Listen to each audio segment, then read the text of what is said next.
A very good evening and a warm welcome to all the computer science educationists across the country and various other countries. Good evening, good afternoon, good morning for different time zone people who have joined over here. Thank you so much for all the participants who have joined across from various other countries as well.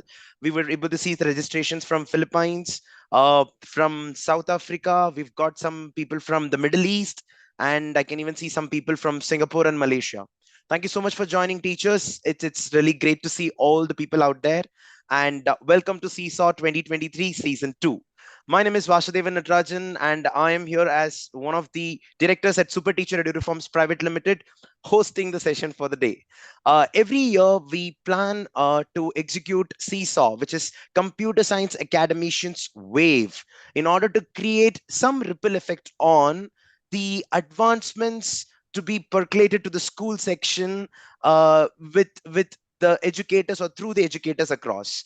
And in this season as well, we're going to touch that particular aspect in a very keen and a deep manner, and most of the teachers out there would have come for that. So thank you so much for joining, and we'll quickly begin with the session.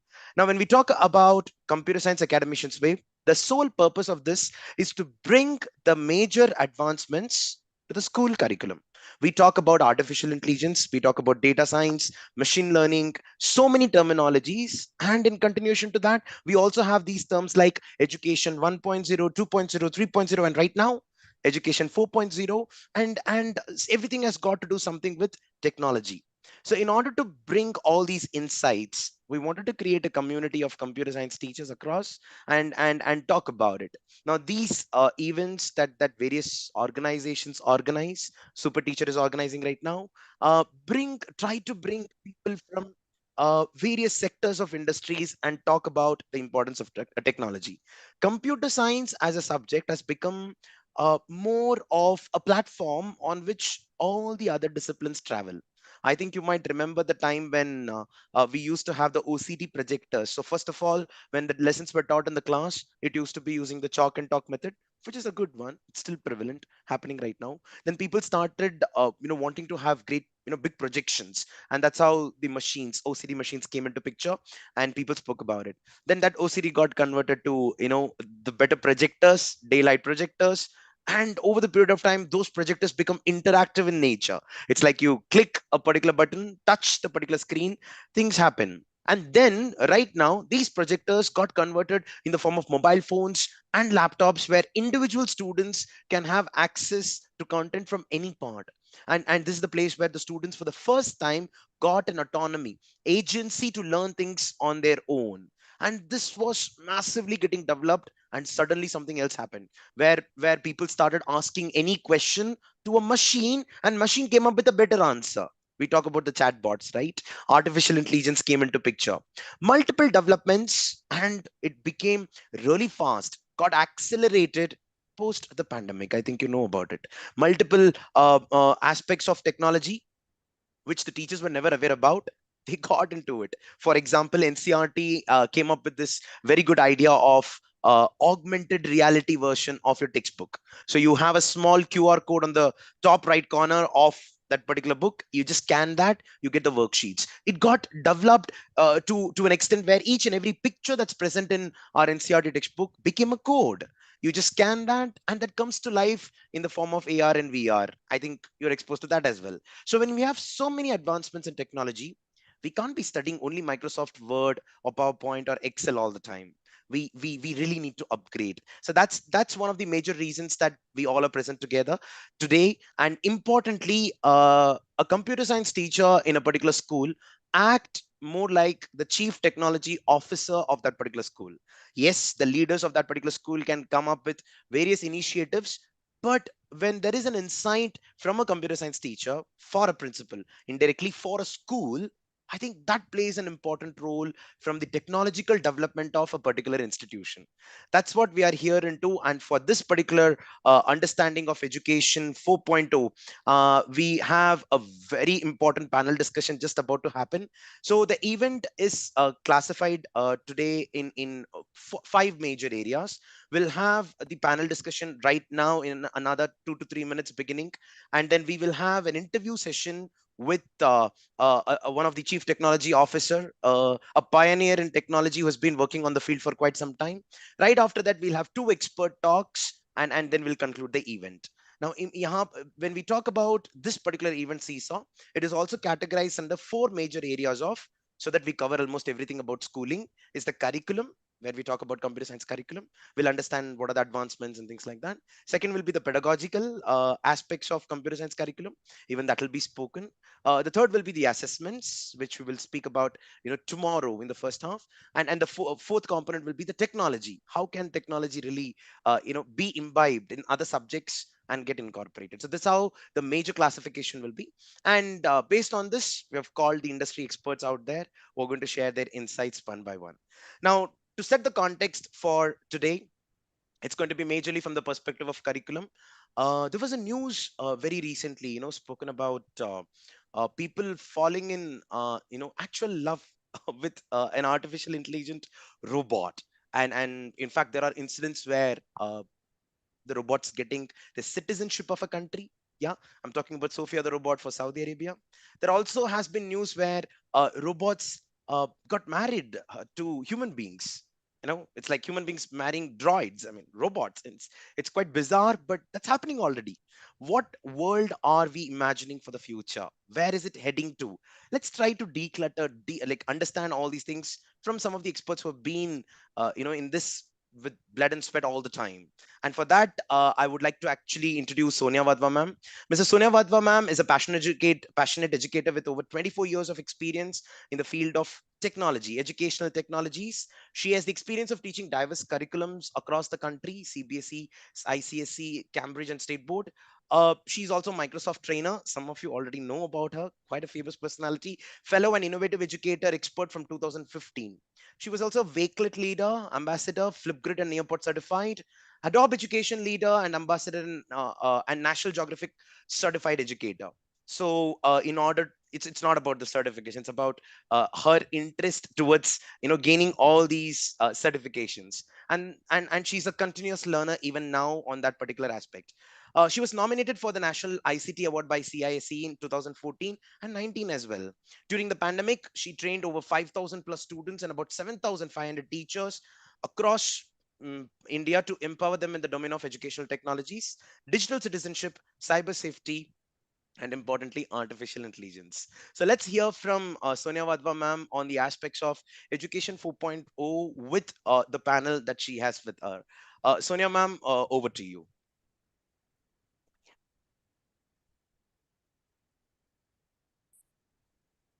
Ma'am, could you please unmute yourself? Oh, you're not able to. You will be able to right now, ma'am. Please check that. Yes. Can you hear me now? Yes, ma'am. Yes, ma'am. Please go ahead, Yes, we can hear you.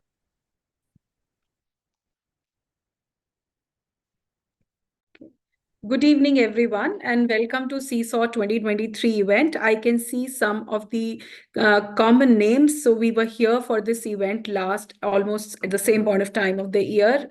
Last year also we had a successful CSAW event, and I congratulate SuperTeacher to create such kind of events which bring in a lot of value for the not only for CS educator, I would say for all sort of educators, but the event is tailor made to cater to specific need of CS educators. So some of the educators must be thinking that why education 4.0 for CS educators. So we have seen the evolution of human civilization. So from Stone Age to agriculture age, industrial age, and then digital age. So we all evolved.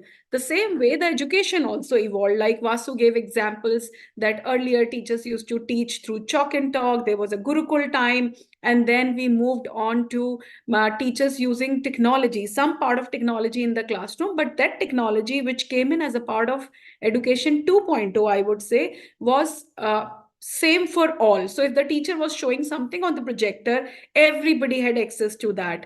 Then came a time when we started to think about technology being used for personalized experiences. So in education 3.0, we started to build on to 2.0 and start to see how technology can make personalized intervention in the learning of a child and can create that scope for a teacher to help children have personalized learning.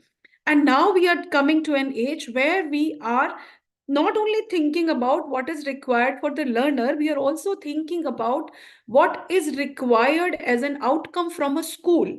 So we all are talking about that industry outside is changing. The job arena is changing. Some jobs are completely getting obsolete. Some jobs are being created new, absolutely new into the system. Now, as educationists, are we creating those kind of products which are industry ready? So basically, Education 4.0 is a concept, according to me, that further my panelist will tell you and my experts will tell you how it is, what exactly is Education 4.0. But as a layman, I understand it is Education 4.0 is an endeavor in the field of education to bring in new skill sets which will make our children ready for Industry 4.0. So what is Industry 4.0? That is everything that we are seeing now, the disruption that AI has caused, the new jobs coming in, the new skill sets coming in. So we do not have any more job about, somebody sitting at the call center to call someone. We do not have somebody, some of the jobs which were very prominent 2 years back, 3 years back, they do not exist today. So the whole scenario is getting changed. Now, how education has to change with that and what role technology has to play in it? Why are we talking about Education 4.0 to CS educators and not to, the all other subject teachers? That is also a question that must be coming to everybody's mind. So that is why we are here. And I have a beautiful panel with me. So I have four experts with me, and they are education leaders. Not only education leaders, they are also very well versed with technology. So I'm going to introduce them to you. One of our panelists is stuck somewhere, so we will see as soon as ma'am join, but I'll take this opportunity to introduce her. So we have one panel with us, Ms. Soma Singh. Ms. Soma Singh is presently working as a freelancer. She's a passionate edupreneur and education consultant. She's a power thinking coach, and she has started her own venture with the name Founder Mindshift Education. Before starting that, ma'am had a long inning of 25 years working with DPSG. This is DPS International School. And when she left it last in June 2023, she was the principal of that school. So ma'am is very passionate about education. She herself is a science teacher. She's also a Microsoft expert. And we have seen her, bringing beautiful projects in the Microsoft Edu days. So very, very innovative, passionate, and, a very creative person, I would say. So we welcome Soma ma'am on board, and I'm sure ma'am will join us soon on screen as well. Moving on to our next panelist is Vinita Garg ma'am. Vinita ma'am is a name to reckon with in the field of education. There are many awards and accolades to ma'am's name, and the list is long. But due to the paucity of time, I will introduce her quickly. She is a passionate educator with 25 years of experience. She is working as IT head with SRDAV Public School. She has been on board with many prestigious Indian government organizations as a resource person like NCRT, SCRT, and NIOS, Diet, and so on. And ma'am has won the National Teacher Award by President in 2019, and she was in the top 50 finalist in the Global Teacher Prize finalist list. And ma'am is also was selected as the top 50 dedicated teacher award 2020 by Cambridge University Press UK. Hearty welcome to you, Vinita ma'am, on board, and we are honored to have you here today. Moving on to third panelist, which is Mr. Naveen Gupta. Naveen sir is also a very renowned educator in the field of computer science, and he has also received many awards and accolades for his outstanding contribution to the field of education.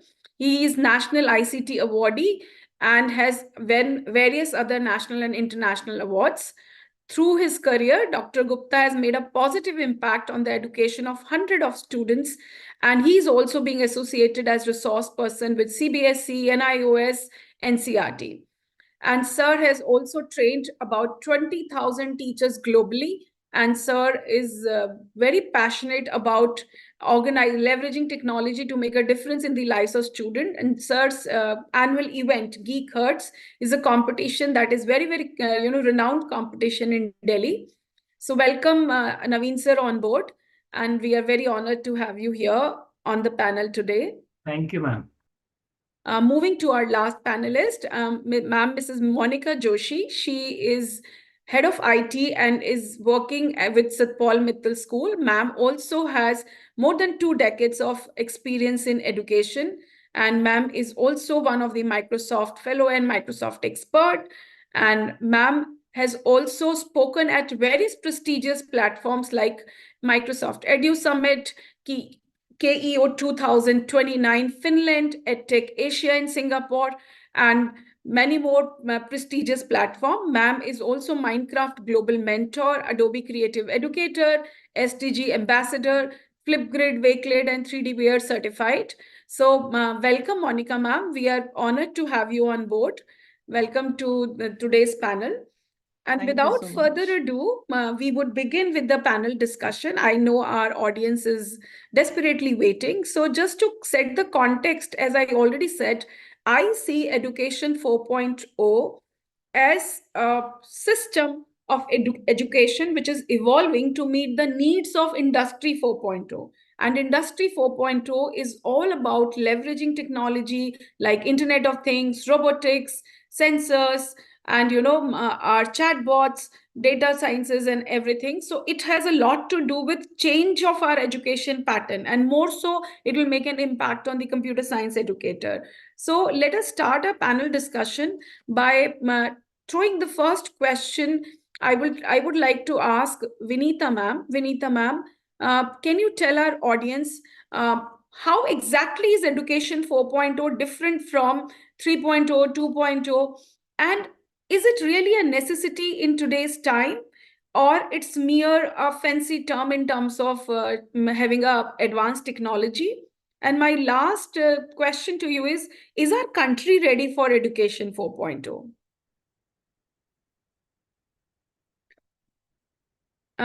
Okay, we have to, I think, unmute Vinita ma'am. I'll just see if I can do that. Okay. I am unmuted, I think. Yeah. So thank you, Sonia ma'am, for such a nice question. I think the very first part of the question, what is the difference between 1.0, 2.0, 3.0, and lastly 4.0 has already been answered by sir and you only. We have seen, like, just like human beings are evolving from generation to generation, similarly our education system is also evolving, and it is very much in line with, I must say, industrial revolution. Just like industrial revolution 1.0 or 2.0, 3.0 or 4.0, in alignment with industrial revolution, education is also evolving. And at present we are in the era, I must say, of education 4.0. And for the second part, you have asked me, like, whether it is really a necessity or just an enhancement. So I must say, according to my perspective, I must say we cannot call it we cannot call it a mere enhancement, but it is a necessity. We are living in the midst of fourth industrial revolution, which has already started, and it has led to incredible technological advancements which we are already experiencing. And it has got a lot of exciting opportunities are there, and there are daunting challenges also. So if we talk about our old education models, which are 3.0, 2.0, or 1.0, so they may not fully, if we stick to those models, so they will not be able to fully prepare our students for the opportunities and challenges which industrial revolution 4.0 is throwing on us. So I think there is a need to introduce education 4.0 so that we can meet those challenges and we can take advantage of all the opportunities which industrial revolution 4.0 is providing to us. So let me throw light on some of the key points here. So the very first point I would like to throw a light on is, we are saying, as you were just mentioning, that the nature of jobs are changing, the way we are working is changing. We ourselves are witnessing how artificial intelligence, robotics, immersive technologies, different kind of technologies, and then IoTs, they are changing the way we are working now. And many of the menial jobs which were previously done by human beings, they are not being done by machines. And one of the live example is in many of the restaurants of Japan, now the food is served by robots, not by human beings. So if we look at the future, I think many of the jobs which like many have been already been replaced, and many more will be replaced in future too. And we cannot predict what kind of jobs will our students get. So it is very important, like I think here is the need of education 4.0, which is needed to equip our students with the skills and knowledge which our students need to prepare themselves for the jobs of future, I must say. Because even we cannot predict what kind of jobs our students will get after 10 years or 15 years. Things are changing so fast, so it is needed to prepare to make our students, I must say, future ready, future job ready. Then technology is doing what? It is connecting all of us. It is facilitating global connectivity, we can say. We can easily connect and collaborate with people across the globes. Across the globe, it is very simple now. With a mouse, with a single mouse click, we can easily connect. See, even now we are connected easily using technology only.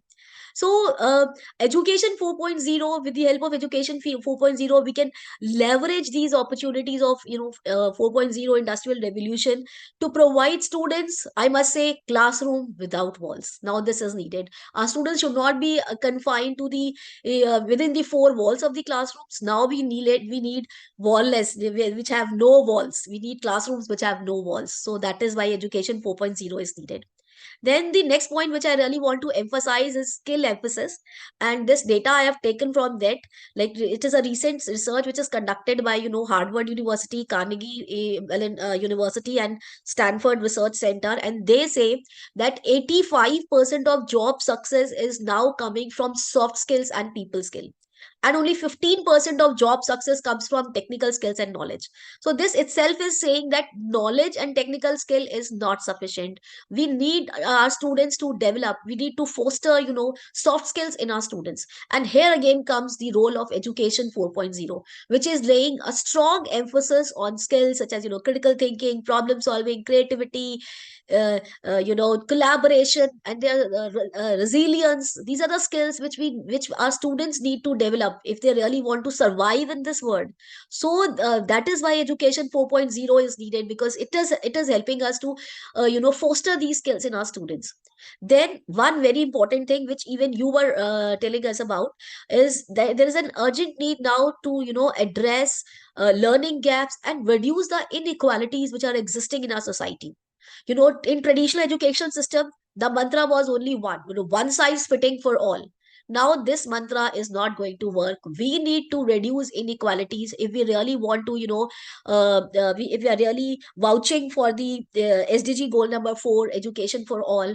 We need to close all these learning gaps, and this is possible only with education 4.0, in which you have various AI powered technologies to do, to reduce inequalities, to address the learning gaps, and to make learning possible for all. And I think the new mantra now is connecting the unconnected ones. So this is very important, and this is possible only when, with the intervention of technology in the classroom, with teacher on the side, as a guide on the side, and acting as a facilitator, and using technology to make things possible for every student sitting in the classroom, not only for privileged ones. And then coming to the last part of the question, you're saying ki whether India is prepared. So I must say ki unfortunately, we have already missed, as Indians, we have missed the first, second, and third revolution. Now we cannot afford to miss the fourth one. So there is no point here. We have to prepare ourselves, and India is preparing, I must say. Although we are not 100% prepared, this I cannot say, but it is a mixed bag. I must say our preparedness is mixed bag. Let me first talk about these trends. Our education sector, technology sector is growing, and it is not only growing, I must say it is thriving. So there are many innovative startups which are providing wonderful diverse learning solutions for our students. Then lot of government initiatives, wonderful initiatives government is taking. NEP 2020 is on rollout. Like very soon in the next academic year, I think this will be rolled out, and it is a beautiful, change in the, it will bring beautiful change in the education. Like whatever I have talked about, like whatever skills are needed by our students to thrive in the future and to become future ready, NEP 2020 will definitely bring that. Then again, teachers should be trained for that. So CBSE has made it mandatory, 50 hours of training for teachers also. Then introduction to, AI, data science, robotics, everything is a skill subject from class 6th onwards. This is a big thing, I must say. So government is taking excellent initiatives, and many, technical giants like Google, Microsoft, IBM, and Intel, they are working with, CBSE and everything, like different educational organizations, to bring all these concepts at lower level in the school, so that everyone can understand. They should not be, the skills which is equipping only the privileged ones, which is and everyone will get equipped with these skills. And then last thing, this data again I have taken from that, in 2023, I have taken from some trusted resources. The penetration rate of smartphone in India, it has reached 71%, and it is estimated to reach 96% in 2040. Isn't this amazing? Isn't this amazing? I must say this will bring a big change. Now when everyone has a smartphone, they will have access to technology. And again, internet penetration is also increasing in India. The internet rates, they are very cheap. So I must say, we are towards, we are on this spree, I must say, or of education 4.0. We are mentally prepared, and we are prepared, like the tools, we are getting tools, we are getting services, everything we are getting. Although there are few challenges, digital divide is there, training sources, I think, although, like, I must say, in urban areas teachers are perfectly trained, might be, but in the rural areas still more resources are required for teachers. But even then, I will say we are no less, we are at par with other countries. And I think this time we will not miss this industrial revolution, and we are definitely getting prepared ourselves, and we are ready for it. This is what I will say.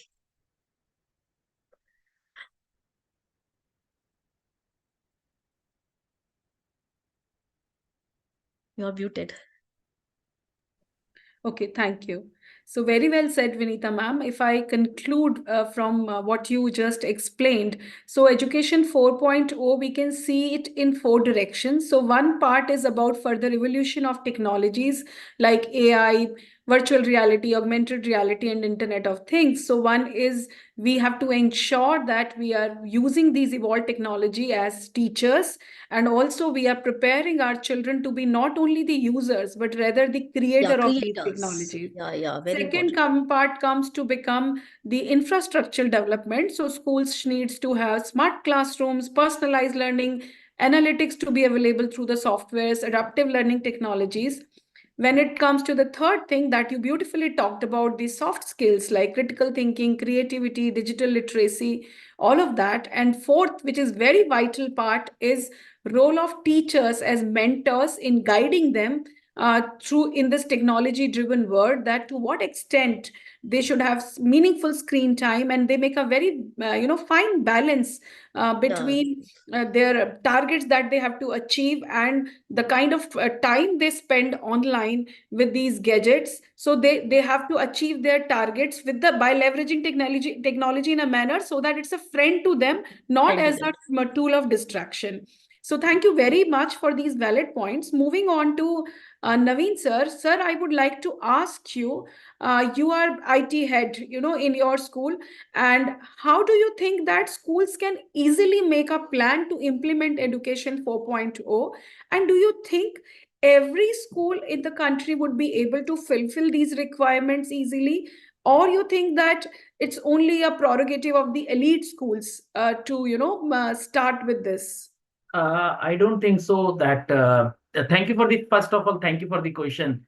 And I don't think so it's only for the elite schools, because we have seen the pandemic wherein every school has done a lot.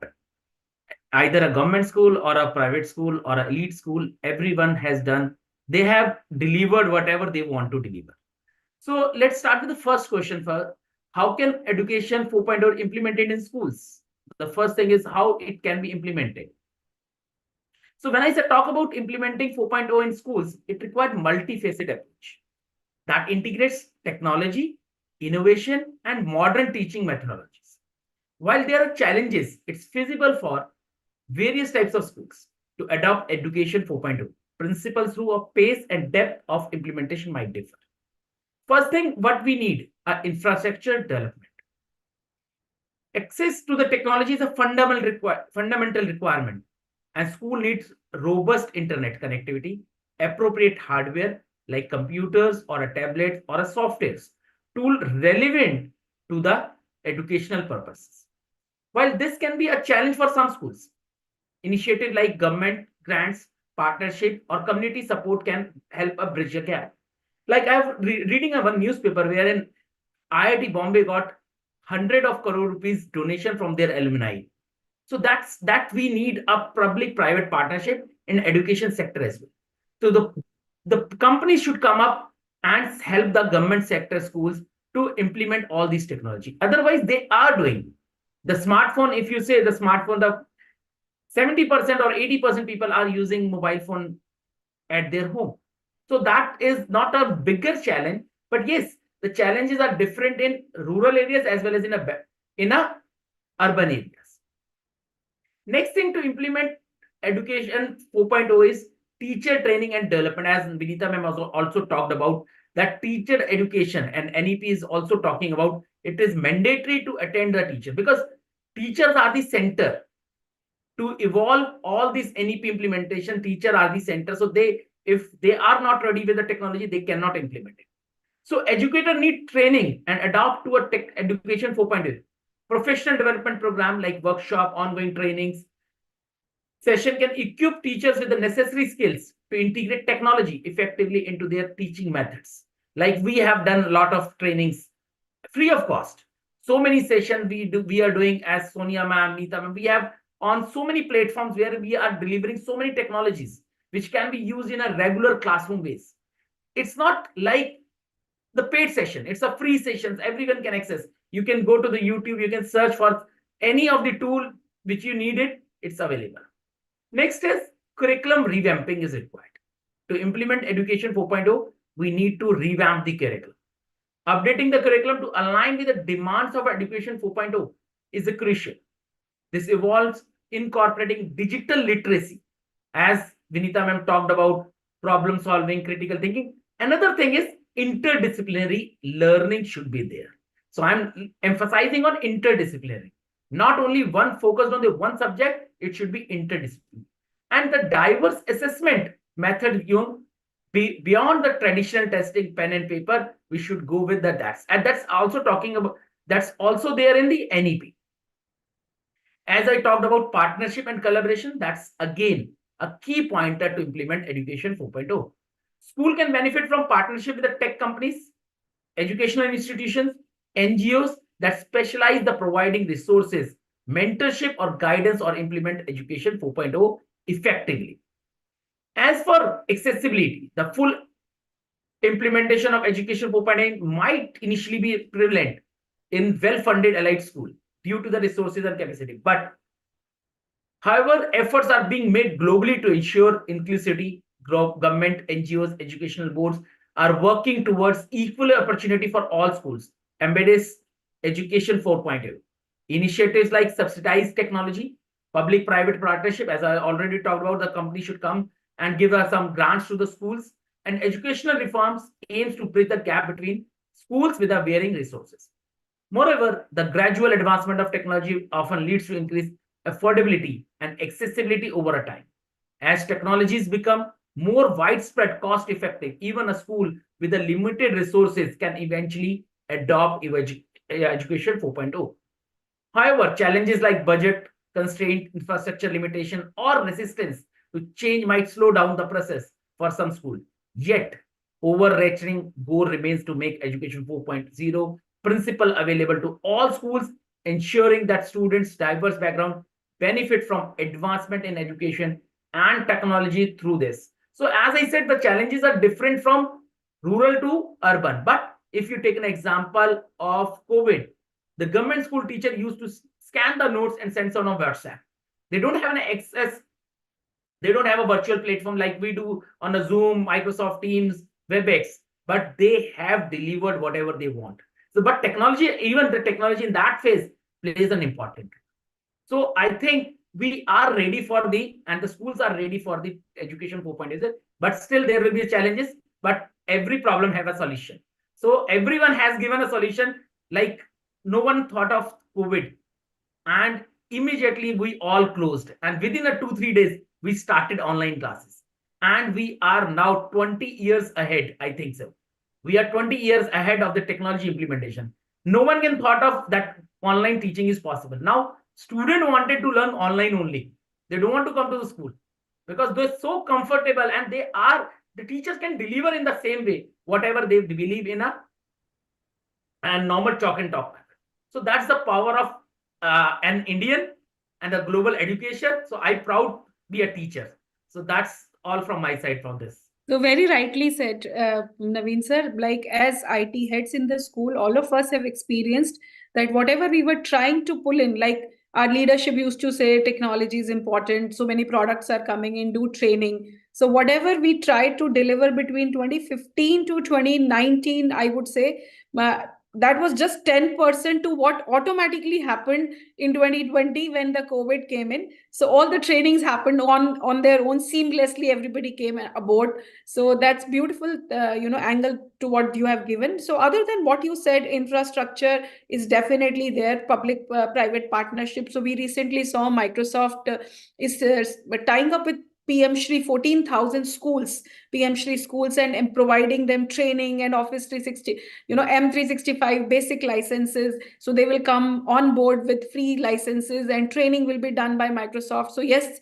these CSR activities are happening with many companies and partnerships are in place, and empowerment of teachers are also happening. But on top of that, what I see is I feel that now it's not that time that when the leaders in the principals in the leadership position say that, okay, so whatever has to be done with the technology, the IT heads go, they attend the training and they do the needful. So those times I think have gone now. It's not about merely a discipline. It is being now interwoven into the school system, be it data insights which come into the school system. So as simple as, the school head should be aware of how the data is collected, how those insights can be useful for tracking student progress, for tracking the mental well-being of staff, for improving school system. So they are not isolated. So the passion in the school leader to drive systems through technologies also, which I feel is very, very important. And this is where one area where I feel that in spite of all the partnerships, if school leaders' mindset has not changed, that can be one hindrance. And I'm sure you would agree to that with me. And other rest, you all have, given beautiful points. So moving on to Monica ma'am. Monica ma'am, there was a time when, I don't know how much we have changed from there, when education leader, even, computer teacher, even I have faced it myself. So they were being thought of, it's like an activity subject. And these people can be utilized as typists in the school. They would help with all typing work. They would help with all data entry work, all document preparation. Do you think the situation is still improved? And if it is improved, do you think that, computer science teachers are given their due credit? What is their current status in school? And if you think that that is not satisfactory till date, then how education means, if we really want to drive education 4.0, what privileges should be given to these teachers so that they can be change agent not only for their own institution, but rather for the community at a larger scale? Can you hear me? Yes, we can. Yeah, very well said, Sonia ma'am, that, the due is not given to the computer science teacher in the previous times. But I would agree that it has little bit improved, but still the same. the subject computer science is still being taken as an optional or an extra subject as of now also. If you have the subject from grade 2 to 6 or 2 to 8 as an extra subject or a graded subject, and it's still being taken as an activity subject in many of the schools, or in some of the schools maybe there may be an exam for this subject to kind of creating an importance about this subject. And when we move on to grade 9 to 12, this subject is given as an optional subject that students are given a choice to take choose the subject from physical education or home science or arts and computer science. So the advent interest of the students is less towards the computer science in grade 9 to 12, if I look at, because the kind of focus being shifted, it's being taken as an activity subject. Reason being is the computer science subject syllabus from grade 2 to 8 is entirely vast. We try to evolve a lot of material and lot of advanced courses where we try to equip the skills like Vinita mentioned earlier. And when we come to grade 9 to 12, we stick to the syllabus and the curriculum which is being prescribed by the board, which is kind of not updated regularly.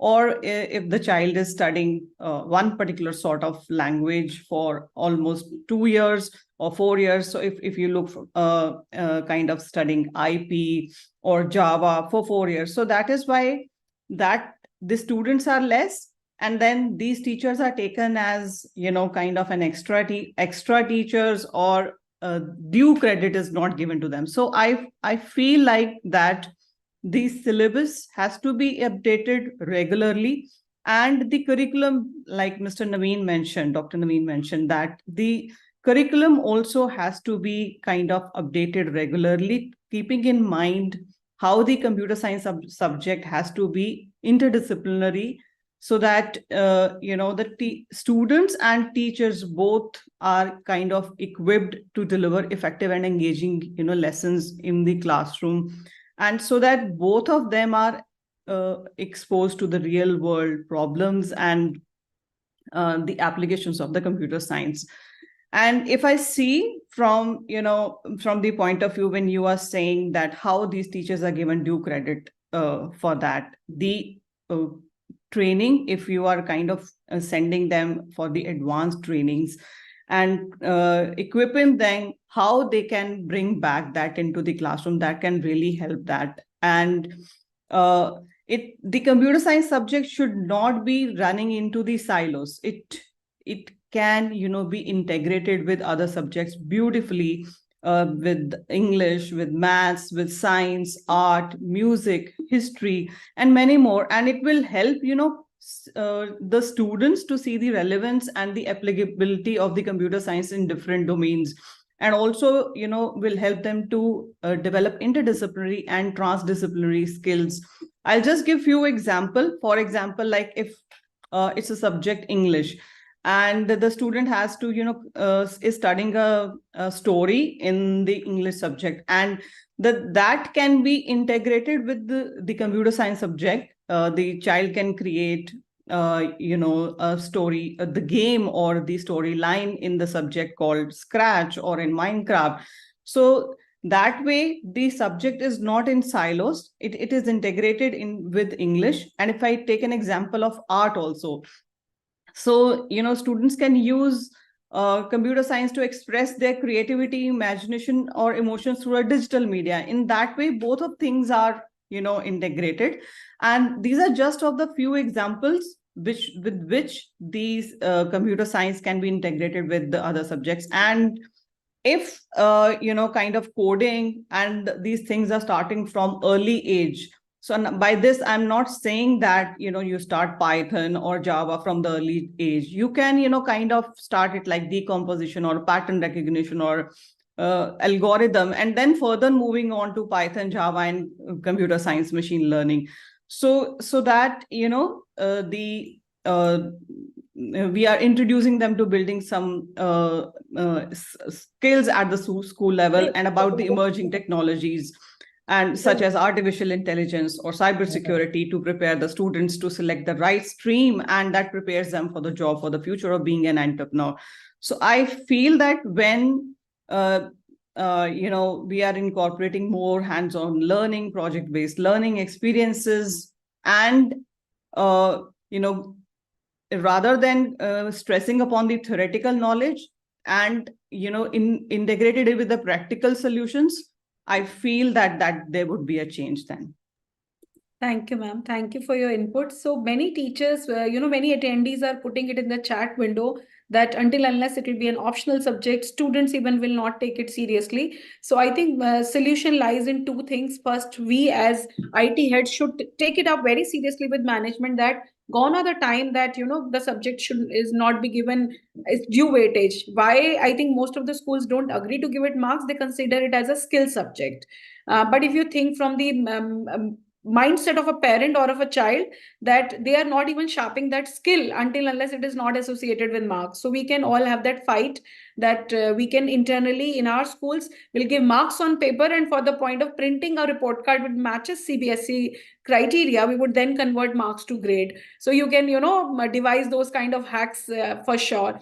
And as far as class 9, 10th, 11th, 12th is concerned, where the children take optional subject and leave, some children absolutely leave computer science, and then they become very, I would say that every average in that particular skill. So there, what I did in my institution, I had a debate with my management. I said that you say that 3 period of PE is absolutely must for students in a week, because if they will not play, they will not be fit.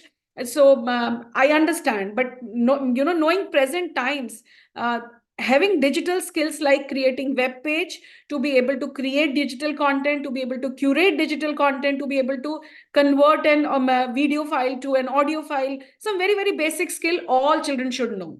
But if we are just absolutely removing computer as a subject from 9, 10th, 11th, 12th, we are depriving them of so many opportunities. So what we did, we had one period which we called as clubs and societies, and there we gave them various options, and all related to IT, because all children don't want to be coder. So if they are not taking it as a subject, so we gave them web designing society. We said that this is audio podcast society, this is your coding society, this is Minecraft society. So we, this is desktop publishing society, which will create digital graphics.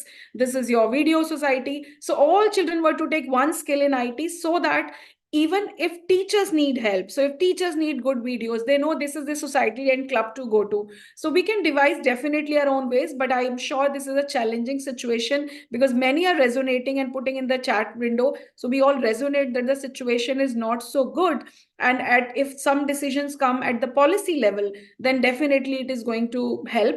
So while we appreciate the effort of the government to bring in subjects like artificial intelligence, data sciences in school education, we must also give them our suggestions. So I always feel that the people, those who are sitting over there, the policy makers, have we ever tried to give feedback as a community? So I think SuperTeacher is providing us this platform. So I would request SuperTeacher team that you are bringing in the CS educators of the country on one platform.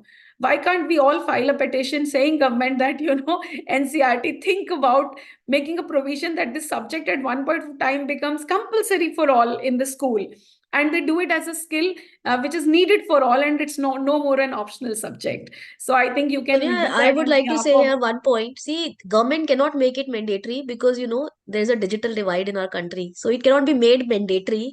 Yes, it is at the different stakeholders of the school who can decide whether to have it compulsory. They cannot make it mandatory. Yeah, government, but see, Cannot make it mandatory. we are Yeah. not saying at that level that Yeah. you make it like English in the maths, but think about, compare it from physical education point of view. So you have a period for all for P. So same way, even if it is an optional subject, one skill period can be given to all. Yeah, So skill that period was is my fine, angle but of yeah, thinking. That was digital my divide is angle. there. In Yes.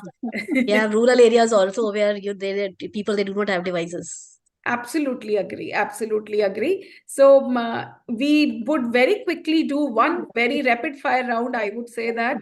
So with quickly with all of the people in the room.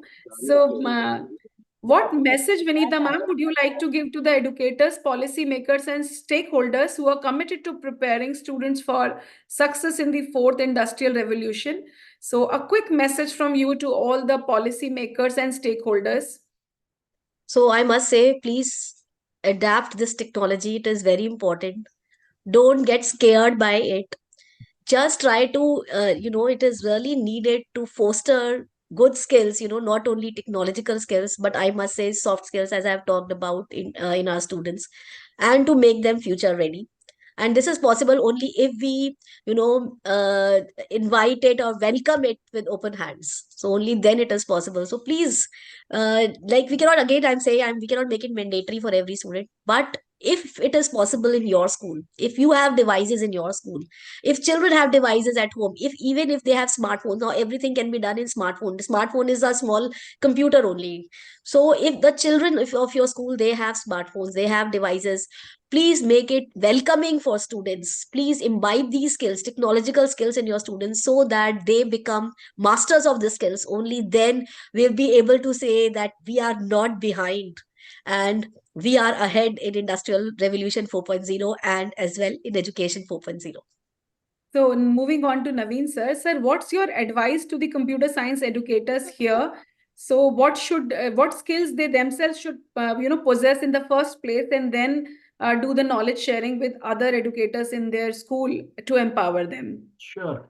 So, as we are discussing since so long, that collaboration is required, as we all have delivered so many things. So, integrating technology and innovation, when we talk about, it's a demand for the educators to possess versatile skills to navigate the evolving landscape of education. So, some of the keys are like digital literacy. So, we all are computer teachers, so we are digital. But what we want in everyday's life, like whenever I talk to my student, I say, think of very simple, what do you think as a statement, what do you think you require in a real life? So that kind of innovation, we need it in a computer science teacher as well. So we should make a student environment wherein every student is developing new apps for educational sector or some problems. So digital literacy, they should be able to make some educational apps, online collaboration. So this is what. Next thing is adaptability and flexibility. I remember the time when CBSE has taken a step to implement Python in the curriculum. So many people were against of this. When we shifted from C++ to Python, then so many teachers were against of this. So they don't want to adapt. Now, if you see the market trend, the JavaScript and the Python are the number 1 and 2 always.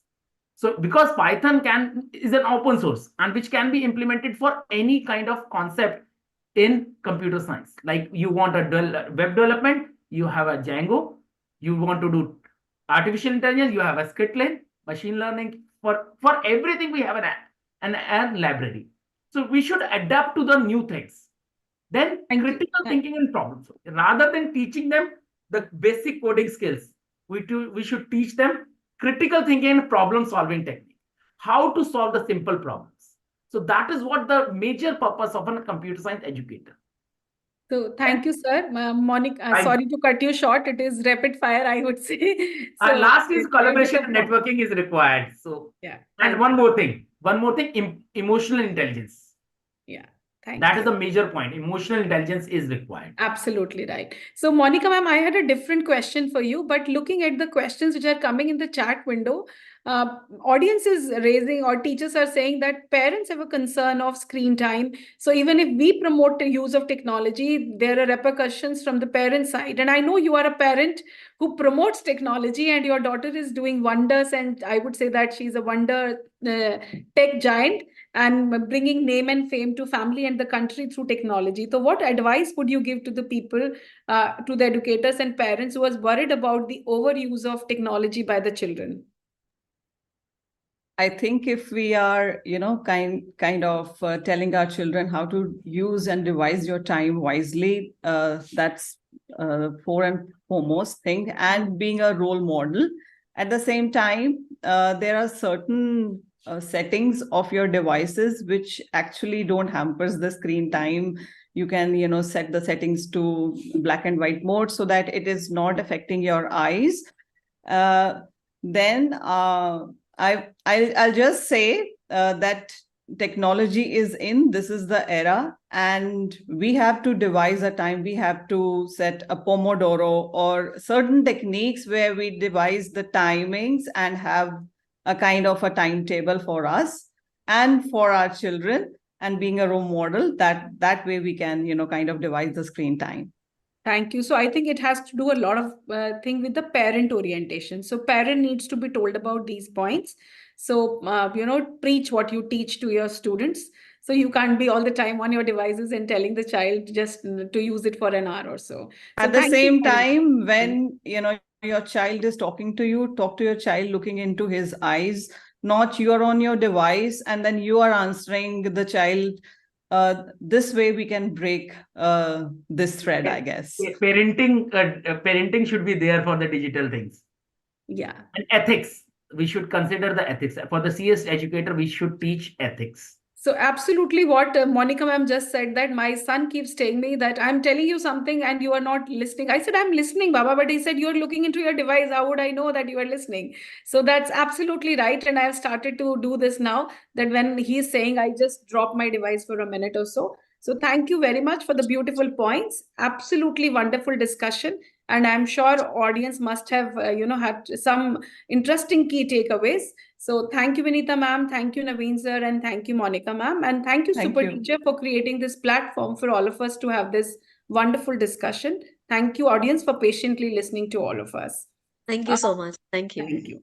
So Vasu sir, you can now Yes. take over the platform, and thank you so very much. Thank you.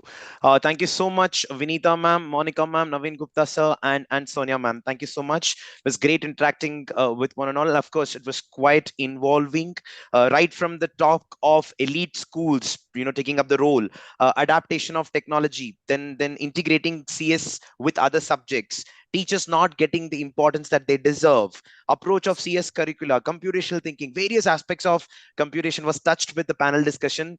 Thank you really for bringing up all these pointers. I think though most of the people might know about it, it's like a reminder to keep a check on what they could have forgotten in the past. So thank you so much, ma'am. Now I would like to welcome the next member coming into picture, and in that way something really interesting is present out there with respect to technology. Teachers, I think you might remember this interesting thing. Most of you out there, I think you might remember this interesting thing. Do you remember the time when, suppose if when you turn, you switch on a CPU, you press a button, it doesn't turn on, it doesn't switch on. You sometimes tap it, you tap the CPU and it really starts. I think it's aise chalta hai India mein computer, something like that, right? We are doing the same with the mobile phones right now. You just have to tap it and it starts.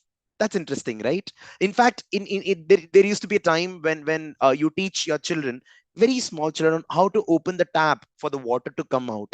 And sometimes back in those days, if you open the tap and still water doesn't come out, still you tap the tap and the water used to come out. These days, if you go to any hospital or any airport, you do the same. You go and tap the tap and the water comes without even the tap. Am I confusing you? Up to a certain extent, yes. In fact, there used to be a time when we walked on the road. It's like you just keep walking and it's your street, your home is just another 1 or 2 kilometers away, and you happen to see a bike, a cycle, or even a tractor at times when they're just passing on. You just ask for the lift, and that got monetized with technology today. It's just like you just need to open your mobile phone and book a cab or a ride or a bike for that matter by these various amazing apps called as Rapido, Ola, or Uber, and they come and pick you up. So the point is, rather than considering the whole scenario as education 1.0, education 2.0, 3.0, and 4.0, how about life 1.0, life 2.0, life 3.0? I think that's still relevant. Talking about all these pointers of whatever speakers spoke about, and whatever the teachers, the educators, you all put on the chat about how these implementations are happening. There is this person who was on the field all the time, experiencing these one at a time. With over 15 years of experience, he was able to collect some amazing information, which we would like to talk and ask him about what exactly is the ground reality, what is exactly the scenario according to him. So let's meet the visionary force behind the dynamic realms of education and technology, Mr. Dipal Kannathanam. As a co-founder and CEO of Qubits, as well as the co-founder and managing director of Yardstick Educational Initiatives, based in the vibrant landscape in the United Arab Emirates, Dipal sir emerges as a luminary in the ever-evolving edtech universe. Renowned for his approachable demeanor, Dipal is a name synonymous with warmth and affability. Yet, beneath this exterior lies a mind that delves into the profound and exhibits unparalleled analytical prowess. Those fortunate enough to have collaborated with him, I'm really fortunate about that, recognize him not only for his down-to-earth nature, but also for his capacity for deep contemplation, especially in the area of technology. With an extensive career spanning over 15 to 18 years in the edtech industry, Dipal has orchestrated the growth and success of his edtech empire. Qubits, under his leadership, has left an indelible mark globally, reaching far corners from India to UAE, Saudi Arabia, and even various other Gulf nations, in fact, including Europe.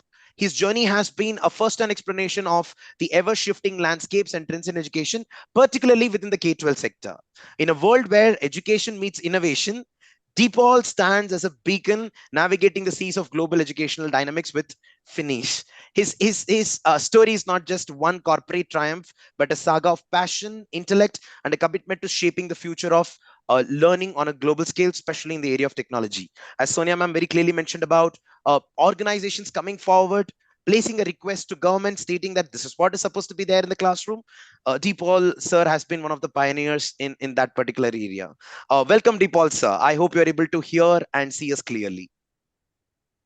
Yes, thank you, Vasu. Thank you, Super Teacher, for having me. And I really like this introduction, Vasu, not just because you've been all been flattering me, but because I'm pretty sure this introduction had elements of AI in it.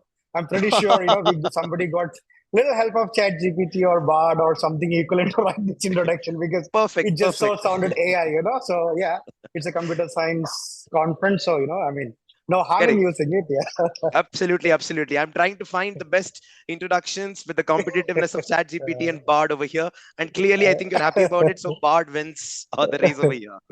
Thank you so much, Dipal sir. That's quite an insight from an intellectual personality out there. So let's get on with your journey, sir. We just want to know some few insights with your experience. For example, you have traveled extensively to various countries, various nooks and corners of India as well, and you would have got education's approach in various parts. So basically, what contrast do you see in computer science education in all these geographies that have gone, which can have a perspective of local topography and even India as a country as such? So what contrast do you see in CS education in comparison with India as a nation? Yeah, I think many countries in the last couple of years have really recognized the significance of computer science, and certain nations such as the US, have been working on computer science from a very very long time, even though it was not across the country, but in terms of developing high quality standards for computer science, started like a couple of decades ago itself in computer science in the United States. And most of North America, as well as regions like Middle East, has, and of course India has also been playing a very critical role in introducing computer science education. The introduction of AI and data science, etc., in the secondary has been a great initiative. But at the same time, what I am more worried about in computer science education is also when do we start with computer science education? How it is implemented in the primary education as well as the middle schools, and also how much significance, in the previous panelists also talked about having computer science as a core subject, rather than having an optional subject, this is a core subject. What we have seen across is across the world, computer science is education is still in this nascent stage in the K-12 arena. We are still figuring out how to teach computer science, what sort of pedagogical approaches work best for computer science. These are still evolving. Countries like US and certain parts of UAE is also has been putting in a lot of effort and emphasis on computer science education, etc. And I think even India also has we have our own strengths and advantages. Previously, one of the panelists talked about the percolation of smart devices and internet into the almost every homes in India. So with that, India is also taking a lead on the computer science education. Most of these regions, in fact, including US, half of the country still has to adopt computer science as a core subject, right from early primary. So yeah, I mean, in different countries are taking different approaches.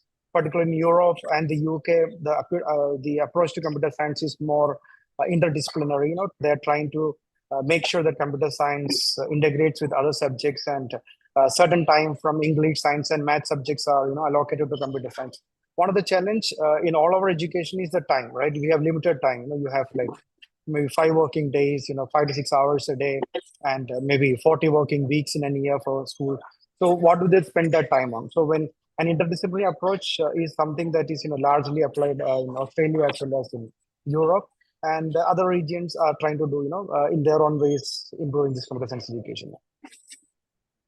Oh, great, great. So here, when you talk about the integrated approach, especially in the area of Middle East and US, so it's about treating computer science more like a platform for the other disciplines to travel rather than computer science itself being treated as a separate discipline, right? That's absolutely, absolutely. In fact, you look at it, right? I mean, of course, it's very interdisciplinary, particularly mathematics, right? Computer science is very close to mathematics. When you Right. say, you say, look at the relational operators that is there in math as well as in computer science, isn't it? So, Absolutely. when you have the sequence patterns, the whole idea of algorithms is very close both subjects. So if you integrate with the mathematics, it can, help each other. Computer science can help each other. Mathematics can help each other. So that way we can allocate the time better. Yeah. Great, great. So in this perspective, like, where do you think, sir, India is standing right now? Like, if you have to, forcibly sit on an hierarchy level of, the computer science getting dealt in various countries, while most of your responses were like US, UK, European nations, and US, North America has been doing, such amazing task. Even Middle East nations. Where do you think like India is standing right now, and what is your idea about where it is supposed to be? I mean, when you consider India, right? India is like it's big, right? It's almost 1/5 of the world population, and Right. our challenges are much bigger. So when you say we are doing things well in UAE, means that's a very small part, right? I mean, a state in India would have more population than entire UAE or other Well regions. said, So yes, sir. these countries, the thing is, of course, the US, but US though they have large population, they have tremendous amount of money going into K-12 education, and they have tremendous amount of resources that is available for Right. education particularly.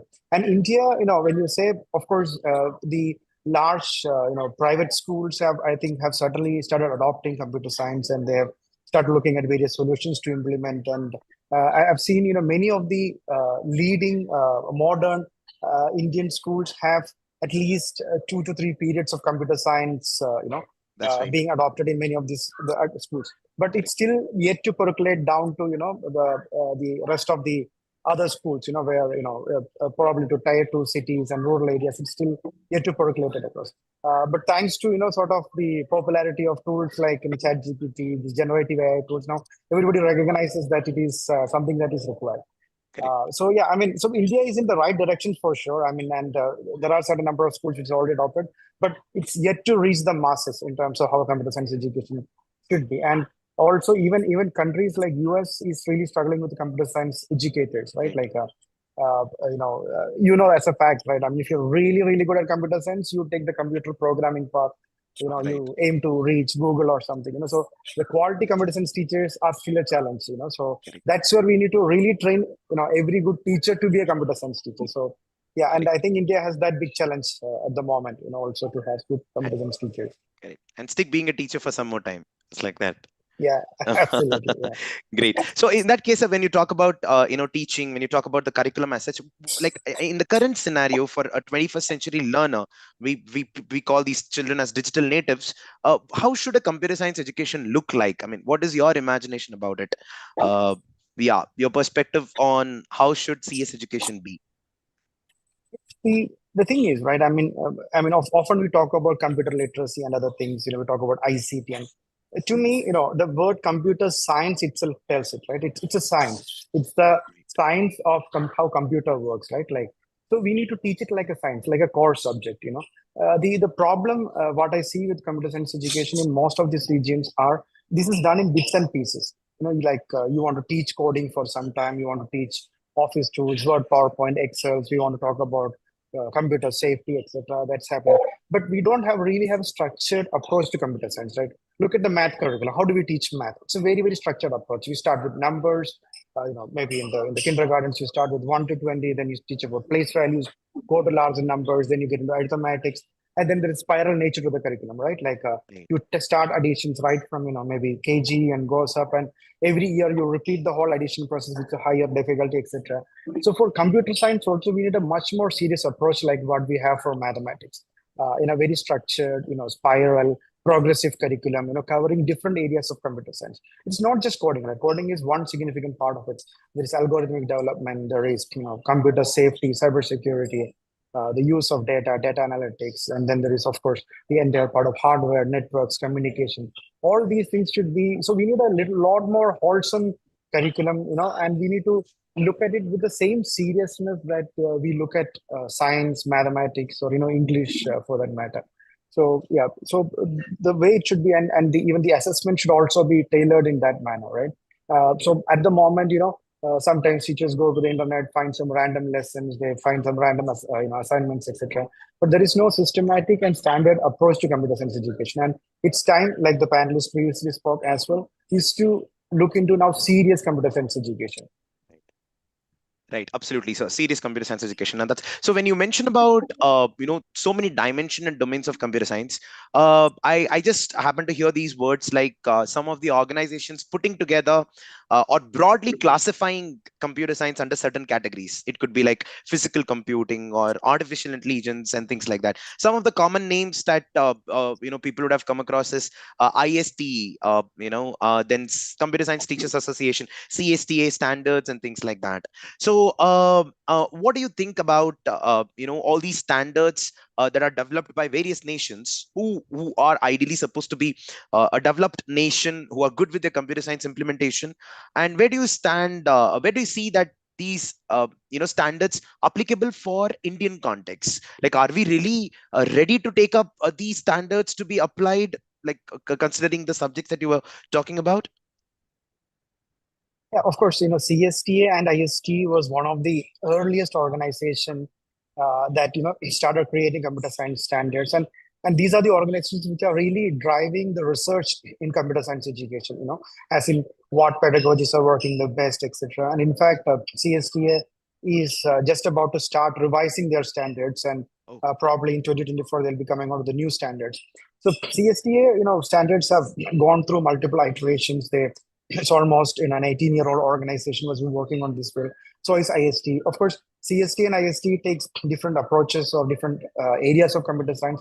CST is more like that core computer science approach, where they look at it as a field of science, and they divide the whole curriculum into computational devices, networks, the programming, algorithmic thinking, and the impacts of computing.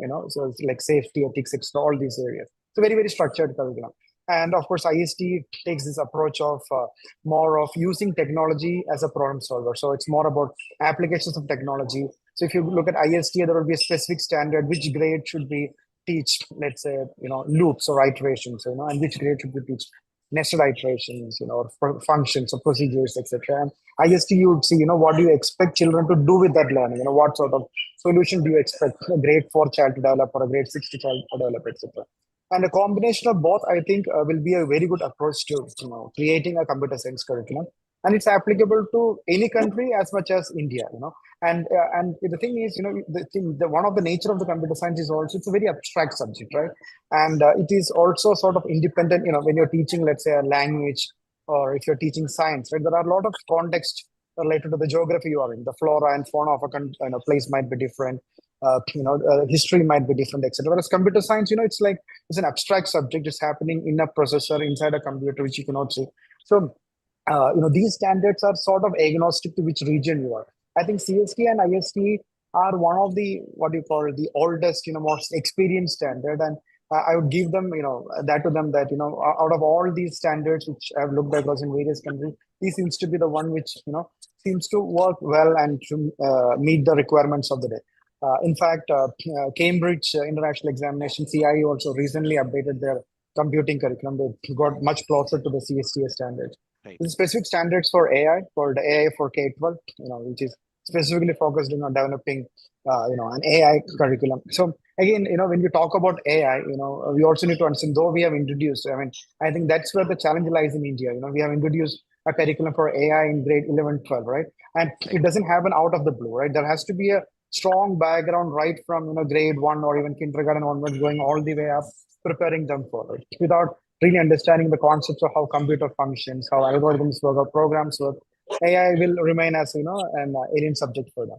So I think CST IST is a very good approach to implement, irrespective. Of course, CBSE suggests its own standards, but computer science is an evolving subject. So we can adopt CST IST in India as well. India as well. That's great. That's great. So maybe considering the student persona here in this topography, it could be done. And as you rightly said about AI or any concept getting started from kindergarten and grade 1, in like setting the mindset and then bringing into picture, broader picture in the future. That's fantastic. So any particular curriculum that you are really impressed with, something that you really like?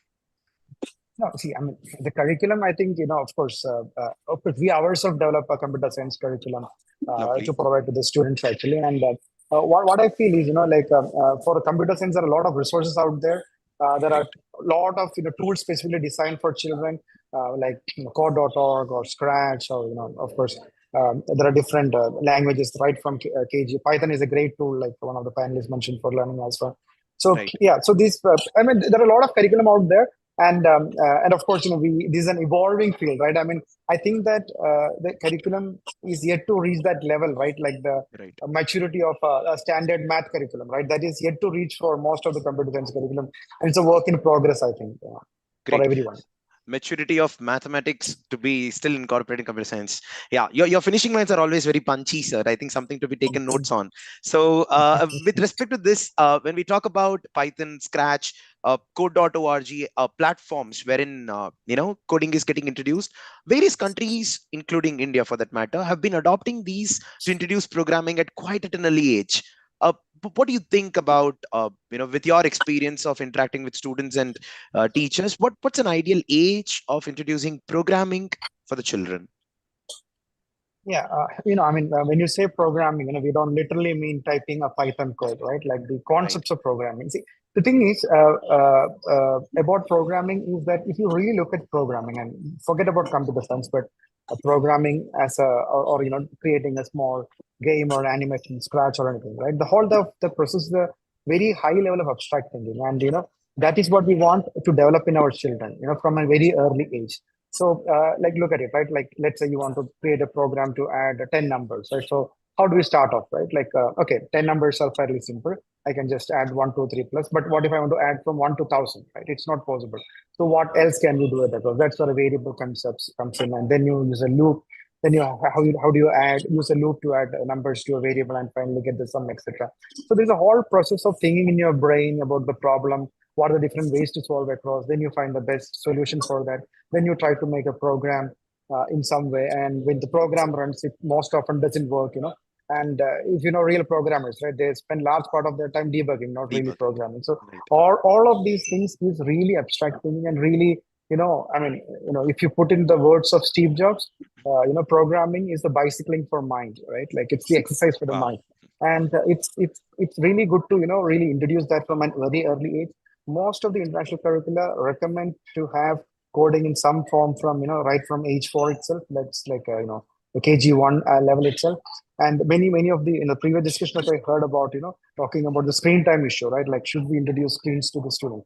There are different arguments about the screen time, but in my opinion, if they're doing something meaningful with the screen, let them be, like if they're really learning to program and utilizing their thinking, I think it can start as early as, year 4, but even earlier, right from the young age, we can introduce concepts of programming, like sorting things together, sequencing them, finding errors in a sequence. You put blocks in certain color order to make a mistake, ask students to find it. These sort of introduction to programming concepts can be done even younger ages. And that's a great age to start something and create an interest. Right. And somewhere these are directly related to thought process rather than the core programming as such. And these are happening in one way or the other with other subjects as well. Hence the integration is also quite possible. Right, sir? Absolutely, absolutely. Great, great. So when we talk about this programming, and this also brings another question which some of the teachers also raised over there. So now that we are imbibing these skill sets among the students over the period of time learn the programming languages, could be Python or Java, as per the panel discussion, various things. But how relevant are they down the line, considering AI taking over? As you rightly mentioned, even the introduction part, somewhere we got inspired with AI so much that we are using that as an official form of introduction. So in that case, the Bard or ChatGPT or any other large language models are able to generate codes that really take a long time for a student to learn and type. What do you think about the programming languages and their future? I mean, of course, this look at it, right? The introduction you probably made using Bard or ChatGPT, whatever. Then on top of that, you make your own modifications, right? Often, you don't get a, ready solution sort of a thing. You get the parts of the solution.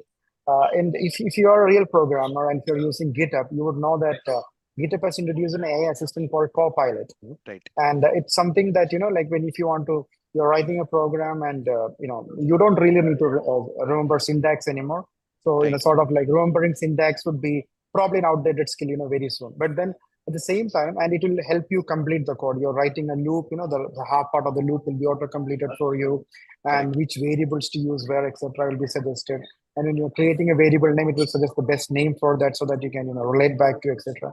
But having said all these things, still you need a programmer to put it all together. So that is where we need to develop more of transferable skills rather than teaching them syntax, right? Now you're teaching them Python, all right, or you're teaching them Scratch, that's all right. It's not that Python is not going to stay or anything sort of a thing, right? Or remembering the syntax of a for loop in Python or how to use a range function, that's not going to be really useful. The thing is how to put it all together, how to bring down the solution, and what approach to take first. How Right. do you make it more efficient? How do you scale it up, the solution, etc. There is still going to be area of human intervention that is required. And we know that there are certain things AI does well, right? Like for example, most of the redundant stuff, right?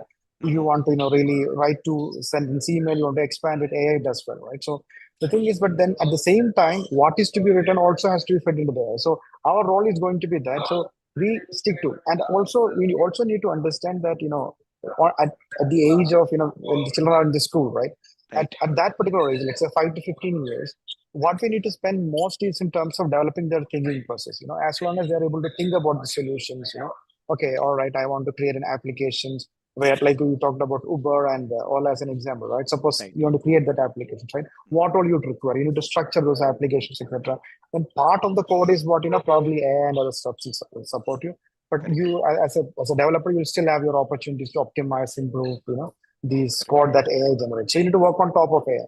That will Right. still need those skills which you're developing. Correct. It's like right now AI is being more like a parallel assistive technology, and I think over the period of time, the more it improves, we still need to be there at least as an assistant up to a certain extent. Yeah, that's great. So talking about this, is there any like AI replacing a lot of programming languages and like Python taking over prominence? Is there any area of computer science that you think that is very underrated? That this is something that we should focus on, but not enough focus is being given on. So is there anything according to you that's kind of underrated right now? Thing is, and of course, earlier computer science was using, Windows and Office applications. They suddenly Right. shifted to coding, right? Now for most of the schools and computer science educators, computer science has become coding. Of course, Right. it's one significant part of it, but a lot of other areas are really underrated. Including, for example, algorithmic thinking, right? Like how do you help students to create algorithms, structure algorithms? What are the ways you think and solve a problem algorithmically before it gets to the programming? So, the whole area of algorithms, efficiency of algorithm, analyzing an algorithm, debugging an algorithm, that hasn't really taken a lot of area. And data science, in secondary, we have really, I mean, there's a lot of emphasis given to data science. In the primary, those areas, data science is still limited to, creating a bar graph or a line chart and that's it. Not into really making, things out of data in terms of trying to predict the future using data, finding sequence and patterns in data that is still missing approach. Another major area is really cybersecurity. That's going to be a serious concern with the AI growing in. There is going to be deep fakes and whatnot. So being able to distinguish between, fake and real things and being secure, in the online world is another thing that is largely missing, I think. Correct. So that's something I think digital citizenship as an initiative by even Ministry of Education as a skill subject has got a content that's quite deep enough. But yeah, how far it's implementable and implementation also plays a key role over here. But cybersecurity and digital citizenship is something that you have rightly pointed out, sir. Absolutely, I second with that. Another important thing is like when we talk about CBSE or Ministry of Education, especially in India, coming up with various policies. Where do you think the new emerging trends of computer science come into picture? Like somebody has to be really alert about it and put it there, like this is what is happening and this is what is supposed to be there in the school. So do you find any trending technologies that's being missed out or something to be focused on? The thing, to me, what I feel is, when we are teaching computer science, we should make the best use of computer science to teach computer science. What I meant to say is, it's after we are teaching technology, right? So we should use technologies effectively to teach technology. So of course, this AI and etc. has given us a lot of opportunities now. Now, the computer science curriculums and platforms should be developed such that we can now, and at the moment, right? Earlier, something like an adaptive assessment was such a complex thing, right? Like giving a question according to difficulty. But with AI now, we can give to a lot more next level, right? We can give questions and projects based on child's interest. The project for a girl student might be about a doll, for a boy it could be about a car. We can make it context specific. A lot of opportunities AI provide. So one thing, what I feel is in the computer science education itself, the technology and platform should provide more opportunities for children to have a personalized learning experience, more project-based approach. Like the real challenge in schools is, if you ask a student to create a Python program or a Scratch program, whatever, teacher has to individually evaluate, hundreds of students' projects, which is not possible. With AI, makes auto evaluation possible, auto grading possible. So these things will give us, opportunities for teachers to do.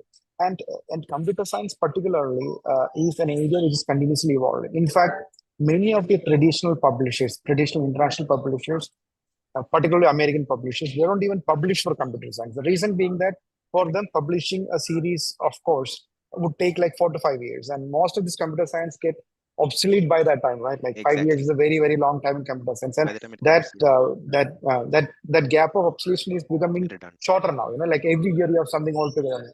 So the standards cannot change that frequently. But at the same time, as educators, we need to adapt these standards, improve these standards every year to add more relevant content based on what is there up now.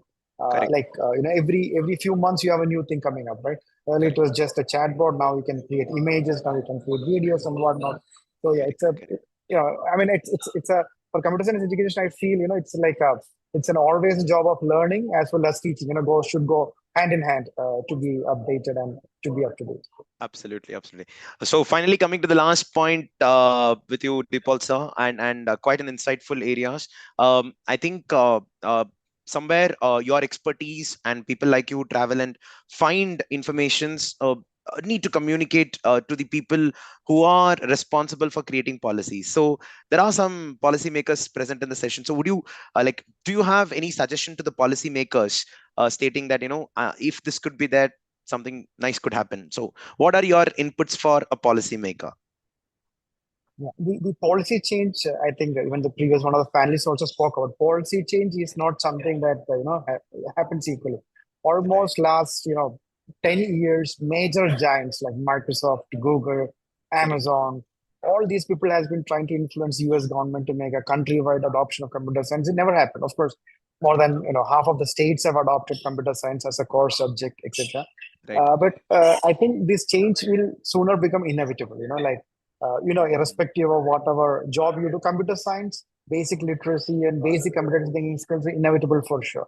So it's a matter of time that these countries and leadership recognizes that In fact, I don't know if you're aware, there is an exam called PISA, PISA, Program yeah, for International Student assessment. Assessment, OECD, which conducts that. The Right. OECD has introduced is Competition introducing computational thinking from framework. 2025. That's when PISA is in fact conducted by OECD, one of the benchmarking tests. So when they introduce computational, that means it's a serious business. Every country, etc., has to adopt whoever is adopting. So the Right. almost 110 countries that follows OECD is going to introduce computer science education. I think slowly that the same thing will happen in countries across the world. But as computer science educators who are well informed, I think we should play our part in terms of promoting and advocating this to everywhere. Fantastic. Fantastic, sir. And some of these pointers that you said, even the teachers were saying it on the chat, stating that make computer science as a compulsory subject, or give more importance to the teachers and things like that. So, anyways, thank you so much for being here, Dipal sir. Was great insights, and I think your to the point, descriptive answers about every doubts that people had would have got, at least it would have become less foggy and more clear, and all your perspectives were towards the development, and I think that marching towards development will be started by all the educators out there. So thank you so much for being here. It really means a lot, and like we look forward for more such interactions, also looking forward for your qubits curriculum as well in the future, and we'll see how well we can work it out together for the development of the nation out there. Yeah. Thank you so much, also. Thank you, Thank you. SuperTeacher, Thank for you. having me. Thank you. Thank you, Dipal sir. Thank you so much. Thank you so much. And now coming to, so teachers, when we speak about so many technologies and so many different developments that's happening around, somewhere it's also important for the teachers to be equally, updated. Well, thanks to CSAW that it's happening right now, and we are getting to know some information, but this is like an yearly event that only one organization like SuperTeacher is conducting right now. You might be participating in various others as well, but what are those avenues from where you can actually upskill yourself, learn these developments, and people become certified innovative educators from Microsoft, Google certified educators and trainers out there. Adobe came up with multiple programs for educators. So many things are there, and there are multiple people in this session itself who have been mastering all these things. But one a great personality with whom I was really inspired and been in touch with since a long time, getting inspired to learn every day. If you're there in the world of computer science, even if you're a subject teacher or you have a knack of technology, you cannot shy away from learning further. You become outdated. It's like you just throw the old Android version and upgrade it to the next one. That's how it happens, right? So that particular details, courses and certifications by global institutions like Microsoft, Adobe, Apple, Google. Let's understand from this famous personality is none other than Dr. Vishal Varia. Vishal Varia, sir, here he is. So actually, sir has been present with us since quite some time, and he's actually the director of the prestigious school in Gujarat, and he's an excellent tutor, edu leader, certified career counselor, Google certified educator and trainer, a PhD in education, leading school management, an educationist having a value of commitment and eager to learn new systems, tuning technology in day-to-day tasks. Oh, he's amazing with that. Very tech savvy, eager to upgrade and use technological in education, down to earth person having objective to contribute values and worthiness in the field of education. If you have been part of Super Teacher quite some time, teachers, I think you would have seen Vishal Varia sir somewhere or the other. So Vishal Varia sir, Dr. Vishal Varia sir, welcome to the space. I hope you're able to see and hear us clearly. Please guide us on what are those areas that we need to look into and work on ourselves to upskill ourselves. Over to you, sir. Thank you, Vasudev. Thank And you. thank you, Super Teacher, for conducting this particular session and inviting me as an expert for sharing information. A lot to learn today, actually, from the mentors that have been sharing so much of good information today. And I'm here to share with you some certification courses. I would wish to share my screen. Is it okay, Vasudev? Absolutely, sir. Absolutely. Okay. So is my screen visible? It's getting loaded, sir. All right. Brilliant. And we can see it right now. Okay. So as the title allotted to me is like courses and certifications by global institutions like Google, Microsoft, Adobe, and Apple. So I would be first discussing why we should be upgrading. what are the benefits of getting upgraded, and then I shall be sharing with you what courses are there that you can join.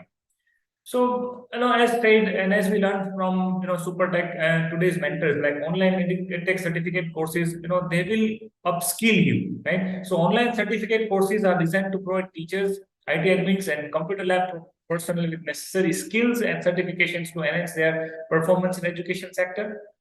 Benefits: you can enhance your skills and knowledge and utilize those in teaching, improve teaching methodologies and engagement with students, increased confidence in integrating technology in the classroom. Obviously, importance in continuous learning, right?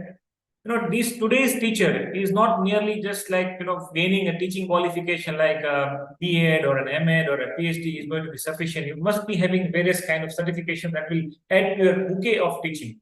So, being a teacher, once you have attained basic qualifications, you must also attain qualification which is required on your own service regularity, the on service requirement which is there. So the COVID has taught us that we need to be, using technology in education. So technology in education, when it entered, it was only maintained for like say administration, like maintaining students' records, maintaining those kind of softwares where administration was easy. But now technology has entered into learning. Technology has entered into actually education as a pedagogy. So we, as a teacher, we must be learning all these things as a continuous learning process. So, it's very much essential that teachers and school staff stay updated with the latest education technology tools and trends. It allows them to adapt to change learning environments and provide quality education to students. So as you can say, what are the importance of skill upgradation? You can have enhanced teaching effectiveness. Okay, by staying updated with latest tech tools and techniques, teachers can explore innovative ways to deliver content and engage students. Can have improved student engagement. As we know that attention span of students is decreasing day by day. You cannot keep a child just focusing on particular topic just by speaking. You must be having some kind of demonstrations, some kind of practice, some kind of a mix of things in a classroom.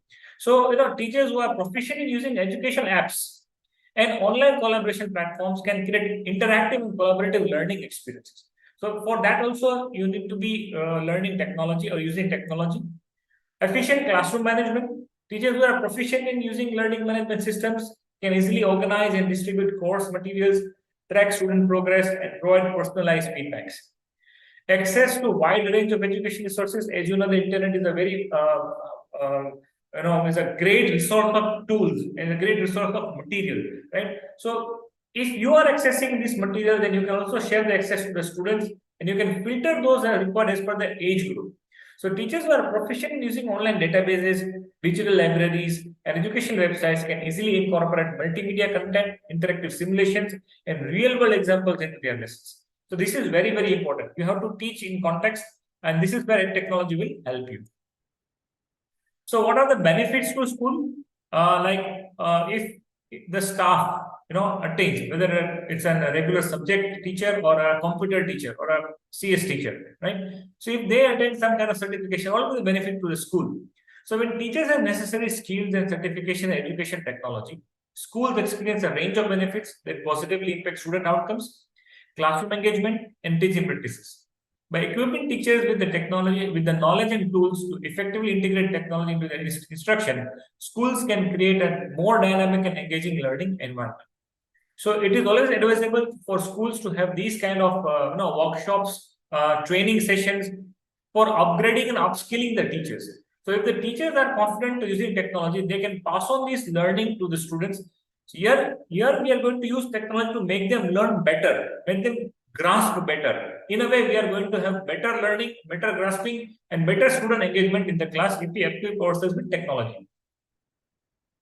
Benefits to teacher: improved student outcomes, increased classroom engagement, enhanced teaching practice. These are three domains. Like you can have personalized learning. If you're using Google Classroom, you know how to assign assignment. Okay, you can assign an assignment to the entire class or to selective students. It will give them personalized learning. Data-driven instructions, access to educational resources. You can share YouTube video playlists with the children. You can make use of flipped classroom, blended learning, something like that. Digital citizenship education, which is very, very important. I've seen in my education time, while in the school days, a student, if not monitored, they would be having more than one social media profiles, right? Facebook profiles, maybe 2 or 3 Facebook profiles of the same person, more than necessary profiles in Snapchat, right? So they would be doing. So if they're being provided with proper guidance of digital citizenship, then I think we can control the pollution over social media. So which is very important. Adaptive learning technologies is another improved student outcomes. Increased classroom management in terms of interactive lessons. Students will be interactive into the classroom. They'll be happy if you're having a gamified education, if you're having interaction over there. Collaborative projects, like you mix and mingle the students and give them projects. These projects. So for projects, students will have to come to school and be there. But with the help of technology, they can still contribute and do a collaborative project, even in their own respective places. So gamified learning, virtual field trips, multimedia presentations, and enhanced teaching practices like differentiated instructions, formative assessments. Technology not only helps teacher in teaching, but also in teachers' work, like assessing having auto assessment of forms that you are going to share with students, right? Auto assessment of the question paper that you are going to share with the students. Blended learning, flipped classroom, synchronous asynchronous learning, XYZ. So benefits we have discussed. Now, what are the different courses that a teacher can try out? So I've divided into different aspects. So there are big shots like Google is there, Microsoft is there, Adobe is there, right? And there are plenty other things. So we'll be just taking up few more. Apple is also there, right? So starting with the 3 major things like Google, Microsoft, and Apple. In Google, you have Google Educator Training. You have Google Certified Educator Level 1 and 2. Chromebook Certified Educators. These are different courses. So you can see over here, there are 2 links. Just click the link. So in Google for Education, you can see these are the courses like for educators, for IT administrators. These are self-paced courses. You can see 3 courses there: basic, start basic training, intermediate training, premium training. Like say, click on basic training, you'll come to serve. Okay. And it is all with kind of, these are the differences: 7-minute session, 6-minute session, 5-minute session, communicate with students and parents, how to use Gmail, Google Chat, Google Sites, Google Meet. So irrespective of the certification, it is very important that you must be able to use these tools effectively for teaching and learning, for communications, and likewise. So these are the different, we can say tools that we can, teacher can try it out. Okay, there are different certifications as well. I'll just show that. Here again, there are 4 educators. So you can see for basic use of Google Workspace for education fundamentals, then intermediate use of Google Workspace fundamentals, premium teaching and learning features, Google Classroom course, practice sets, Google tools in personal learning, Chromebook for educators, digital citizenship and safety course, plenty of these things. So days are gone that there was only one particular textbook and a teacher used to teach from that textbook for years long. Okay, here now you will be having a change in the syllabus probably every year or once in every 2 years. So for this, you'll have to upgrade, upskill. And not to accommodate all these trainings, every time we may not be able to use published materials, like paper published materials and so on. We have to resort to soft copies where we can make those desired changes into the material. So these are different tools, certified watch curriculum, trainer course, advanced training, fundamentals training. So these are different kind of certification courses that Google is providing. Moving ahead, we have Microsoft. Okay, if you see Microsoft Education Center, okay, Microsoft Innovative Educator Expert, Microsoft Certified Educator, these are different courses that Microsoft is providing so that you can make use of the Microsoft. You can see the background image over here. Okay, I've just taken our Indian goddesses are having multiple hands and they've got a tool in every such hand. So likewise, the teacher now has to have multiple applicability of different tools. He must be, or he or she must be having the applicability of the different tools where he can apply to the knowledge. So here also there are different kind of, Microsoft provides different kind of courses. Microsoft Educator is there, Microsoft Advanced Educator is there, Microsoft Educator Trainer is there, Innovative Educator Expert is there, likewise. Similarly, there are different courses even for other than regular subject teacher. This we have seen. Okay, Microsoft Learn for Educators program, Showcase Schools, Global Training Partners, Minecraft Education Ambassadors, Flip Insider, everyday real learning community. These are different educators insiders program, Microsoft EDU technology adoption program, higher education, TEALS education and learning support. These are the different kind of programs. As a teacher, you have to see what suits you better. Like if you're, what is your subject of teaching, what suits you better. If you're a math teacher, what you should be learning. If you're a social science teacher, what should be learning. If you're a computer science teacher, what you should be learning. So there are different courses. In Apple also you got certifications like Adobe Education. In Adobe you got Apple Teacher Academy, Apple Distinguished Educator, Apple Professional Learning. These are different kind of programs Apple provides. Here also there is a list of different programs Apple provides. You come to this particular site and you have all the bouquet of what kind of certification courses or what kind of training programs Apple does provide to you. Okay, these are the different areas. You can try it out. You can just click on plus and you can go ahead with this. Professional learning specialist, okay, bring expert to your school, level up your leadership and all. So these are different, courses that you can that Apple is providing. Then there is Adobe certification, Adobe Education Trainer, okay, course that is Adobe Education Exchange, International Society for Technology and Education, IST. IST provides most of the courses, in US, it is the leading organization that provides most of the courses. All CS teachers will get most of certification from IST. So IST provides all kind of professional skills or professional certification courses that a computer teacher would be requiring. So IST certification for educators. Then there is edX, course teaching with technology. edX offers various courses from top universities on integrating technology into the classroom effectively. So likewise, if you see, there are plenty of certificate courses. There are different tools. Canva is providing teacher courses. Wakelet is providing. Edpuzzle is there. Quizzes is there. Upschool is there. Flipgrid is there. Bookcrit is there. VVideo is there. Google Digital Garage is there, and many more. So skilling is certification courses like, this is something that I cannot cover up in the time duration that is allotted to me. So I've just given you an idea what kind of certification courses that you can do. So this is all from my side, and my only message that goes to the educator nowadays is that you have to keep yourself upgraded, equipped with technological tools. The students that you're going to teach, okay, are already knowing the technology and coming to your class. Say if you're teaching in a high school or a middle school, those students are very smart, they're very sharp, they learn technology faster than what we can learn and adapt. They are provided with resources, and believe me, parents are not watching what students are doing with the mobile phones or what students are doing with the technology. In this case, there are very sharp students who use technology creatively, constructively, and also sometimes destructively. So, as a teacher, we have to see that students don't outsmart us with the use of technology.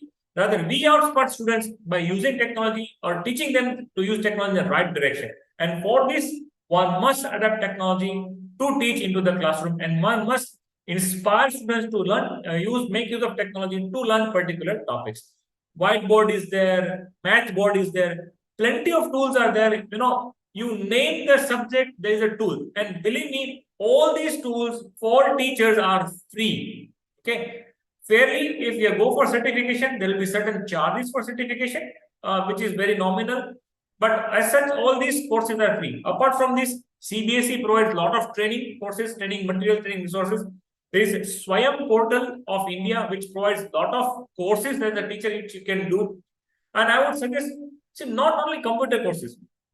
As a teacher, you must learn about child psychology, counseling, career counseling, and even associated tools like psychology, so that it will, enrich you as an educator. You can very well easily teach a child in a classroom, whether it is a physical learning or a virtual mode of learning. Okay, this technology is going to be helpful.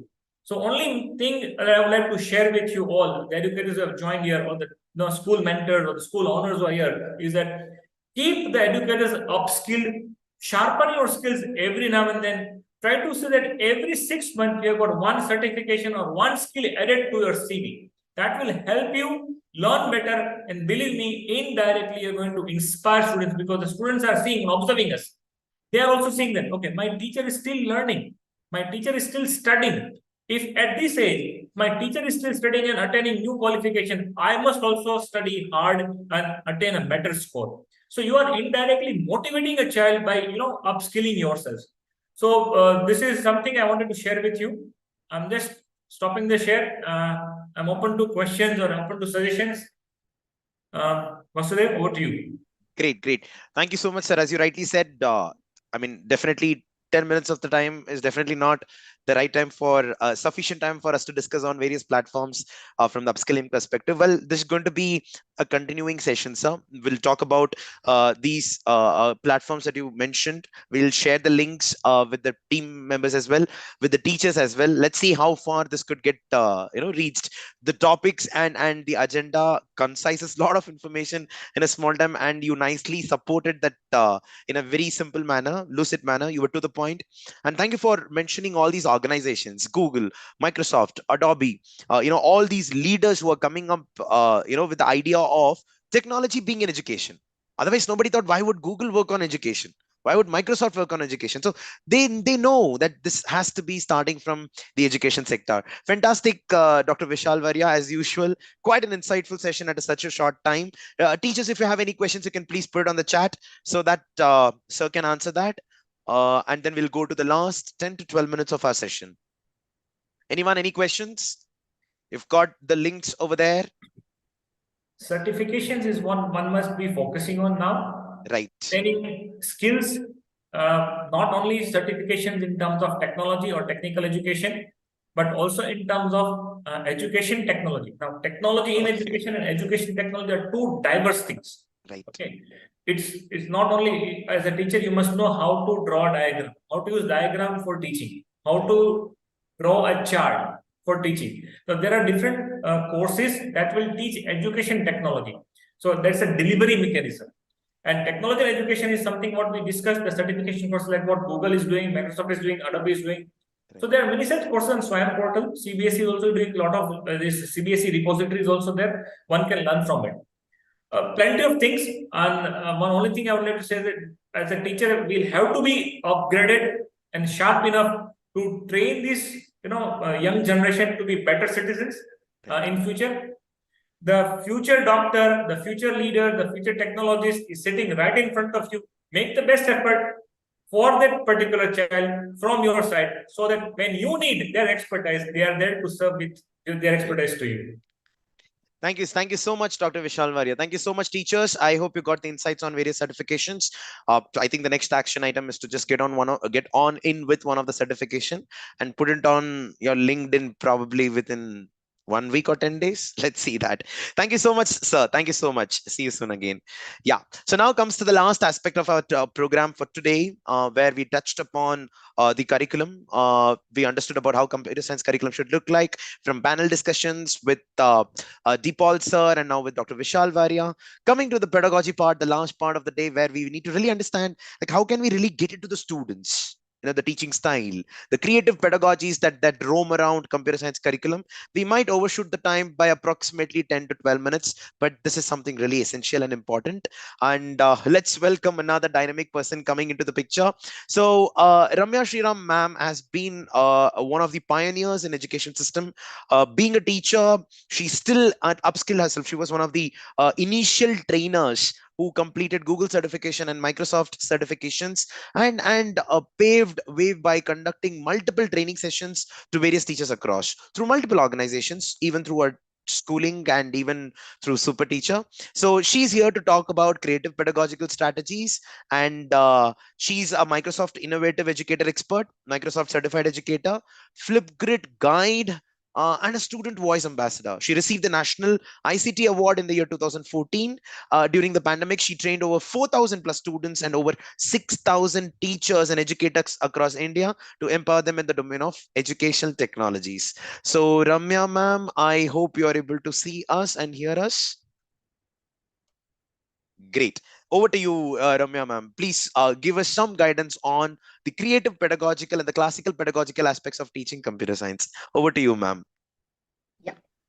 Thank you so much, Mr. Vasu. So I know that good evening teachers. So I know you have been hearing for a lot of time. There were a lot of very good brainstorming sessions, lot of intakes for us. So before we start, I would like to quickly start with an activity. I'm going to paste a link in the chat window. So click on that link and I would like you to respond on that link. Yeah, thank you so much, Sridevi ma'am. I'm posting the link. I would request you to just share your thoughts on the question. It's a Mentimeter activity. I'm sure you all would have been familiar by now. Let me also share my screen so that those who have completed can see others' responses as well. So write any 2 teaching strategies, methods that you follow. So you can just reflect. So this is what we are going to discuss today. Yes, I'm getting it. Collaboration, communication. Okay, summative communication. The ways you would teach your students, the ways you would impart knowledge to your students. Okay, projects, discussions, quiz. Okay, yeah, hands-on practice, experiential learning. Yes, project-based learning. Learning by doing, peer project.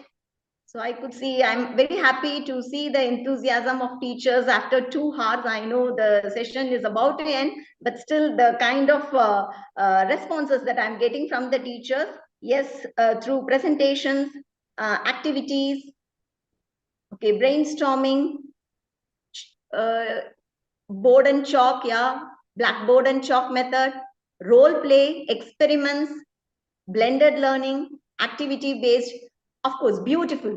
So you can see that I'm happy to see some of the teachers have still returned those conventional pedagogies. Yes, we cannot get away with those pedagogy. Like we have so many educational tools. Yeah, I'm going to stop now. I'm happy to see the responses. So we will start from here. Okay, questioning, yes, practical work, demonstration, playway method, storytelling. Yeah, it's very nice to see. So let me stop this flip teaching. Okay, let me stop this activity now. Let's get back to the session.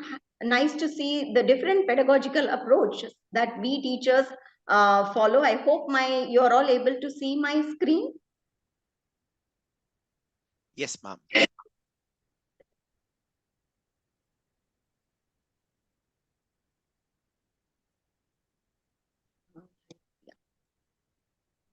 The slideshow. So as you see here, there are so many educational technologies available for teachers to use. But now with the development of the technology, okay, digital technology, we are slowly moving towards using ICT, information and communication technology. Of course, ICT is one component of educational technology.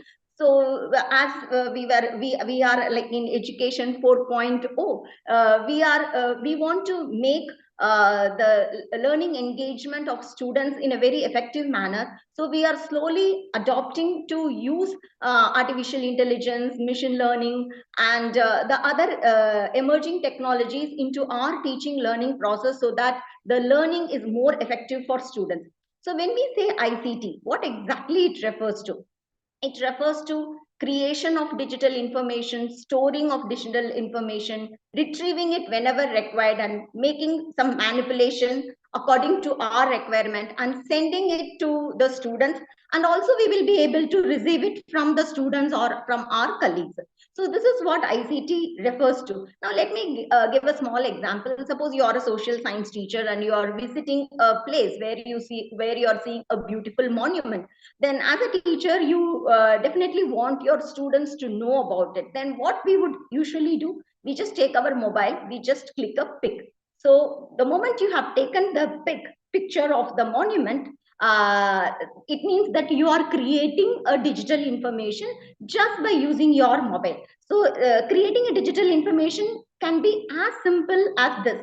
And once you have created the digital information, that is in the form of a picture in this case, you will store it in your mobile. And whenever you want it, okay, whenever you want to share it with your students, you will retrieve it and you can do basic editing like manipulation. Maybe if the quality is not good, you can do the color adjustments, you can change the brightness, or if you just want to write some text on that image of the photograph that you have clicked, then you can do these manipulations, and then you can share it with your students. You can send it to your students through any like Google Classroom or any learning management system that you are having in your school. So you will share it with your students, and what kind of task that you can give using a simple picture. Maybe you can tell if it is something very unique, if it is not a common one, then you can ask your students to do some research work and find out what is it. Or you can ask your students what do they feel about this monument. Okay, maybe you can it's not necessary the student also should use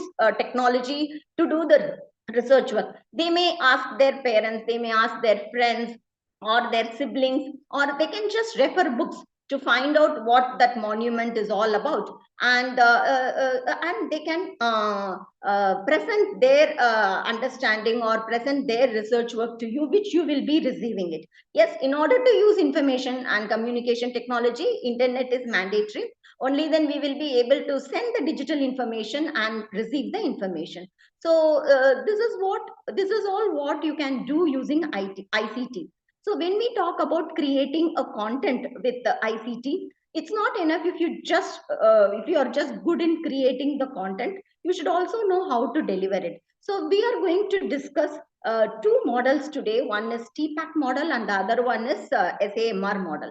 So we will see that if you want to use technology, if you have the content and all, how effectively you will be able to impart knowledge to your students using these models. Basically, everybody wants to use technology, but it should not be a forceful integration. There are certain things that we should evaluate, we should assess before we actually take the technology to the students. So when we say TPAC framework, so it consists of content knowledge, pedagogical knowledge, and technological knowledge. So when we say content knowledge, it is the how good the teacher is in a particular content. For example, related to the subject, okay, whichever subject the teacher is dealing with, the knowledge that the teacher has about that particular content, that is very important. And not just that, if I have sound knowledge about the content that I am going to teach my students, this is not enough. I should also be good in delivering the content to the students. So that is pedagogical knowledge. What strategies, what methods I can adopt so that I will be able to deliver the content effectively to my students, so that it becomes very enduring, so that the students will have an enduring understanding of the content that they are learning.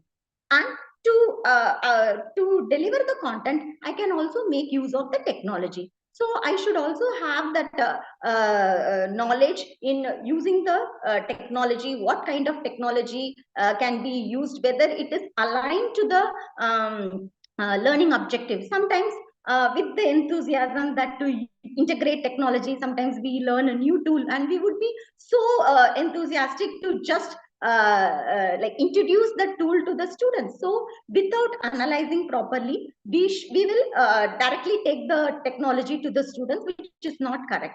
So a teacher should know how to blend this content knowledge, pedagogical knowledge, and the technological knowledge, so that the teacher can impart knowledge to the students. So as we discuss now, so what is the subject? What not subject? The topic, the content that we are teaching, and what is the knowledge level of teacher? So that comes in content knowledge. The next is pedagogical knowledge. So how do the students learn best? What strategies can I adopt? Can I apply so that I will be able to meet the learning needs of the students, and which is aligned with my lesson plan objective? And then the technological knowledge, what are the digital tools available? And it is also important for the teacher, as Dr. Vishal Varia just now shared with us. It's really important for the teacher to be upgraded, to be lifelong learner when we want to use technology in our teaching learning methods.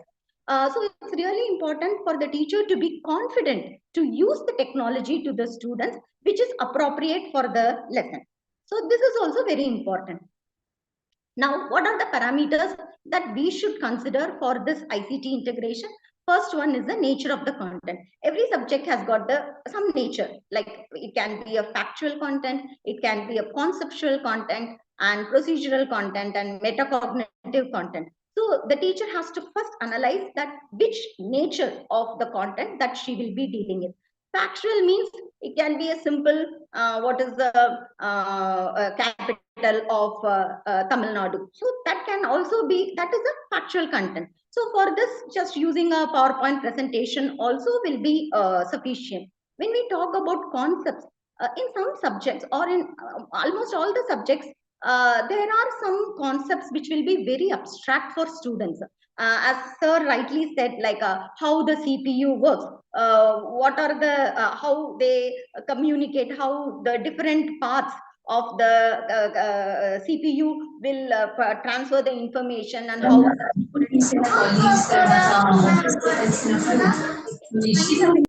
the solar system. Okay, so again, that is very very abstract for students, that too when the topic is introduced initially, so they will not be able to visualize. So in those cases, technology can be used where we can give an opportunity for students to visualize those abstract concepts, which will make them to learn the concepts better. And when we talk about procedural content, it is like, take for example, digestive system. So what happens when the food enters our mouth, where all it goes, what all happens in each part of the digestive system. So for these things, we can again bring in a technology, an animation or a simulation to show the students that this is what happens.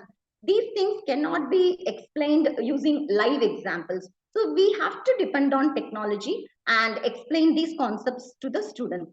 And next is metacognitive. There are certain content that we want the students to be emotionally connected and take decisions. So in those places also, how we can help children to get connected and understand the real problem that a group of people are facing.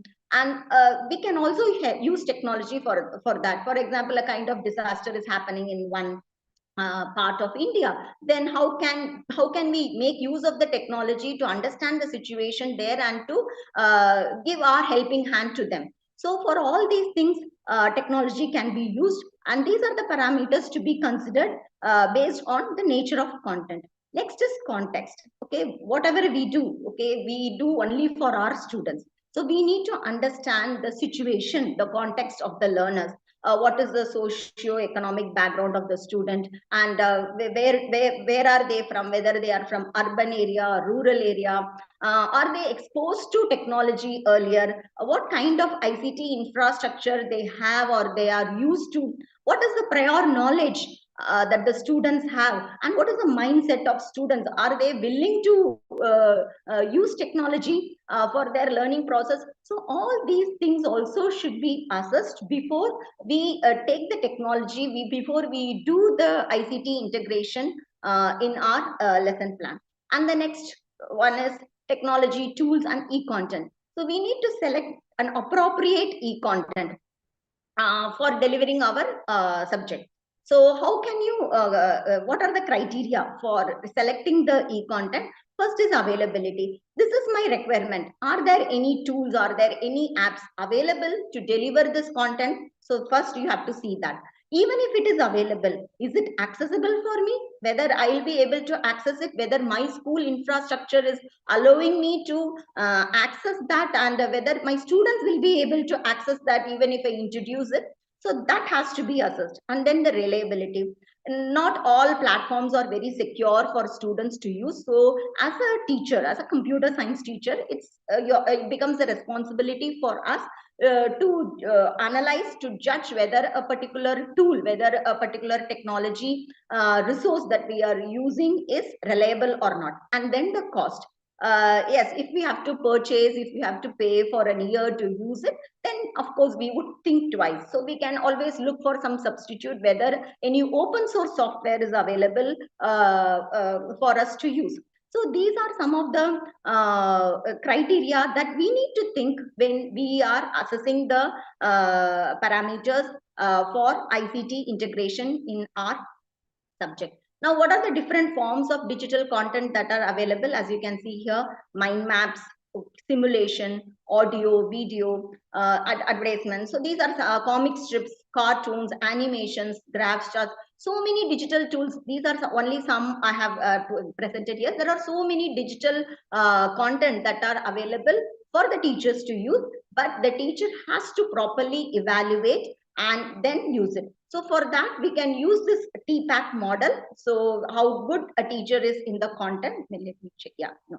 How good the teacher is with the content. Okay, whether the teacher has a sound knowledge. Once you feel that I have sound knowledge in that content, then you can look for the pedagogy. So what kind of what strategies, what pedagogies that I can adopt to deliver the content, and what digital tool that I can use to impart the knowledge. So this is one model which would help the teachers. It is actually not only for computer science teacher, any subject teacher for that matter, if they want to integrate technology, whenever they want to do ICT integration, these kind of questions the teacher should ask himself or herself before he or she actually takes it to the classroom. Let's discuss about another model called SAMR model. It has 4 layers actually. You have to see from the bottom: substitution, augmentation, modification, and redefinition. If you see, the last 2 layers are just for enhancement, simply enhancing the learning experience for the students. The last 2, the top 2, that is modification and redefinition layer, they actually transform the education. Okay, they actually transform the learning experience of the students. So this is another model called SAMR model. This model also can be used by the teacher to evaluate a particular digital tool before it is introduced in the classroom. So let's first discuss what is substitution. So here we will also look at the examples. I will show the examples so that you will be able to understand. The first one is substitution. Here the technology acts as a mere substitution and there is no functional change. Okay, we are just replacing the traditional one with the technology. That's it. There is no wonders happening here. The next, when we talk about augmentation, this is also substitution, but there is little functional improvement is there. Yes, students are feeling happy. They feel that, okay, there is something more I am doing rather than doing in a conventional method. So that is augmentation. So these two, they just enhance the learning experience. The next is modification. Here the technology allows for significant task redesign. So the students will be more interested, means if you feel your classroom is, the students in the classroom are more focused in their work, okay, you can understand that you have the technology that you are using is bringing some significant change in their learning process. The last one is redefinition. This is the topmost layer. Here the technology allows for the creation of new tasks which was considered inconceivable earlier. Okay, without technology, this is not possible. So if we are doing a task like that, it means that you are totally transforming the learning experience of the student. So let's understand better with an example. Let's assume that you are giving a task, okay, a story writing task to the students. So there are 2 ways it can be done. One, you are just giving a sheet of paper and you are asking students to write. The other one, you're asking students to open a Word document and type the story. Here you can see technology is just mere substitution of the traditional pen and paper method. Okay, there is no significant change. Okay, instead of writing, the child will be typing in the Word document. That's it. So that comes under segmentation. The next is augmentation. So here if you see, that you are asking students to write the story online, but here there are few things the students can do which is not possible in the traditional pen paper method. What is that? The child can check the child can do spelling and grammar check. That is possible. The child can do alignment of their work. That is possible. The child can present the story in a beautiful way by inserting pictures into the document, and also the child will be able to do formatting and make it more colorful. So which these things are not possible when the child does it in pen and paper method. So here we can say augmentation. This is also replacement, but we are giving a chance for the students to show some improvement from the traditional method. So like as I told you, spell check can be done, formatting can be done, inserting images can be done for the same story. Next is modification. Here, if you ask your students to open a Google Doc and you are telling like 2-3 students form a team and you brainstorm and come up with a very creative story. So here what they will do, they will create a document in Drive and they will share it with the students. They work collaboratively, they give comments, okay, and they will try to enhance their work by themselves, okay. They will be leaders for themselves, okay. So you can see here the comments can be added, okay, and the 2-3 brains working together. So we are giving opportunity for students to be very creative. They are able to collaborate with each other and create a new piece of work. So this comes under modification. The next, redefinition. Here you are asking students to make a video of their story and they are writing the shots, they are writing the narration for each scene, and they are using a digital device to record the story, or they are using some animation platform, animation tools, and create bringing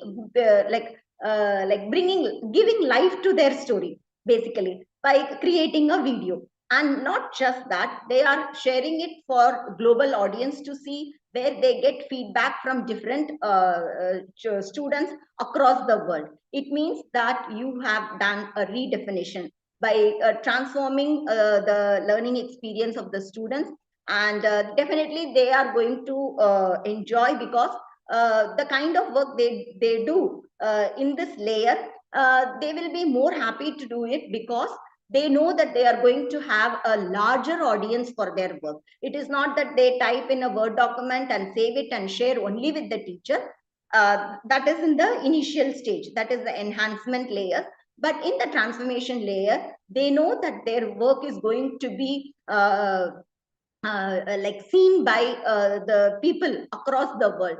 So that would be a kind of motivation for them. They would be more creative in the process. They will also learn to use a technology, connect with the students or people apart from their school. They will be able to communicate with them. So this is called, you are transforming the education experience, learning experience for the students. So this is the SAMR model for technology integration. See, these are some of the tools which will help you. Again, you need to assess it. So for substitution, what all can be used? Prezi can be used, and emails can be used. For augmentation, what tools can be used? Modification and redefinition. So there are tools which will definitely help you to transform the learning experience. And this is just an example of the tools that can be used for SAMR model. Now, what is the benefit of doing all these things? From a conventional pedagogical approaches, where the teacher takes the center role in the classroom, everything will be instructed by the teacher. It will be more of teacher centric. The teacher will decide what assessment strategies to be devised and what the child should learn. Okay, so there is no scope for students to explore beyond the content that is being taught. So that is very conventional pedagogical approach. Okay, by adopting these SAMR model and TPAC model while integrating technology, we will be able to have this creative pedagogical approaches in our teaching learning process. So we are basically teaching for creativity. Creative learning happens, as we saw in this example, how the students, it's not just writing the story, they are learning a new tool, making it more creative by adding audio, by adding video, and adding music. So many multimedia elements they are adding when they are actually creating something new using a technology. So that becomes a creative teaching strategy for the teachers. And this way of this pedagogical approach, the creative pedagogical approach, will definitely help students to build the 21st century skills, because as you can see here, the collaboration is happening, the critical thinking is happening, creativity, so communication, all of these things automatically happen. You don't need to forcefully see whether all these elements, all the 21st century skills are embedded into your teaching process. Okay, these things naturally happens when you adopt these two models, that is SAMR model and TPAC model. Hope it was very interesting for you and you were able to take something from this a quick session. Thank you so much. Thank you, Vasu. That's it Yeah. from my side. Thank you so much, Ramya ma'am. You really empathized with the time, and I'm very sure that you concise this information in as sweet and short manner. Thank you very much for that. But yeah, it's my mistake to somewhere not monitoring the time and overshot the time. All the educators, thank you so much for bearing with that. And Ramya ma'am, thank you so much for giving all this information in such a short and sweet manner. And right now, considering the upcoming day, we'll be talking about that as well. Ramya ma'am will be looking forward to see more such insightful sessions in the future. And I think most of the educators have already seen you, so got excited listening to you as well again. Yeah. Thank you. Thank you, ma'am. Thank Thank you you, so much, Ananda. ma'am. Yeah. Thank you, ma'am. So now let's get back to the end the session. The link for feedback and attendance is coming on the chat right away. The teacher, yeah, here we go. You can click on the link, and our team members will also be putting it on the chat. In the meanwhile, to quickly give you an insight about what's going to happen tomorrow. So tomorrow it's going to be the second day, the last day, where we will have very interesting topics. Generally, the interesting aspects of learning is kept at the last, and even the awards. So we will have some expert talks on assessment. That is something very important: how to conduct assessments, proctoring assessments, and what are those bodies that conduct assessments using technology, what are adaptive assessments, and things like that. We'll also have an expert talk on profile building. Now, profile building is, I do not know how many of you know that, but many, it's quite a trending thing. Many people try to create a certain impression by being on social media. It's like, looking at the social media, you'll think, oh, this person has done so many tasks. And it doesn't happen just by updating few information. There is a science behind that. In fact, many of the celebrities adopt profile building as their regular activity through some bodies out there. So we'll have expert talk on effective profile building, both for the students and the teachers, which could be used for profile portfolios as well. We'll also have an expert talk on inclusion of emerging technologies in the CS curriculum from computer science curriculum perspective. So what are those technologies that needs to be present? Then we'll have an interesting session on a simple quiz on various things happening in the West and in the Asian countries about computer science education. And we'll have the spot decided winners for that, and recognition will happen at that particular time. And then finally, we'll get on to the CSAW Awards 2023. Many of you, more than 400, 450, 500 people have submitted your projects, and the evaluation is completed. Before 27th, you're done that. And tomorrow will be the announcement of the results of the people under all those categories for which you had nominated yourself for. So that'll be the last. And finally, we'll be concluding on CSAW Awards 2023 Season 2 tomorrow at around 6 o'clock. I'll ensure to keep up the time tomorrow, and let's see how far we touch on that. So that's it from my side to conclude on day one of CSAW. Thank you so much to all the educators who have participated. We'll see you again tomorrow at 4 o'clock. Until then, thank you so much. Jai Hind.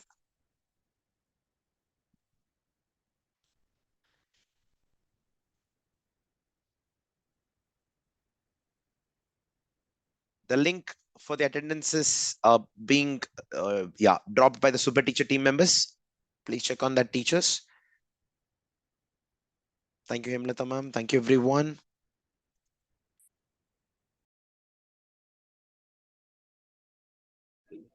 Thank you, sir. Thank you. Thank you, sir. Thank you, ma'am. Thank you.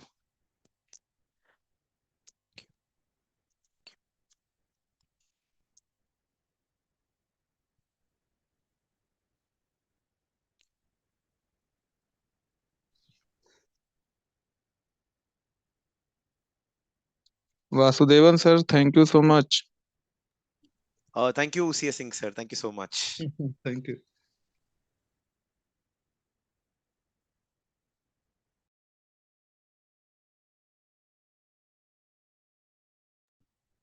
Thank you, Sarabjit ma'am. Thank you so much.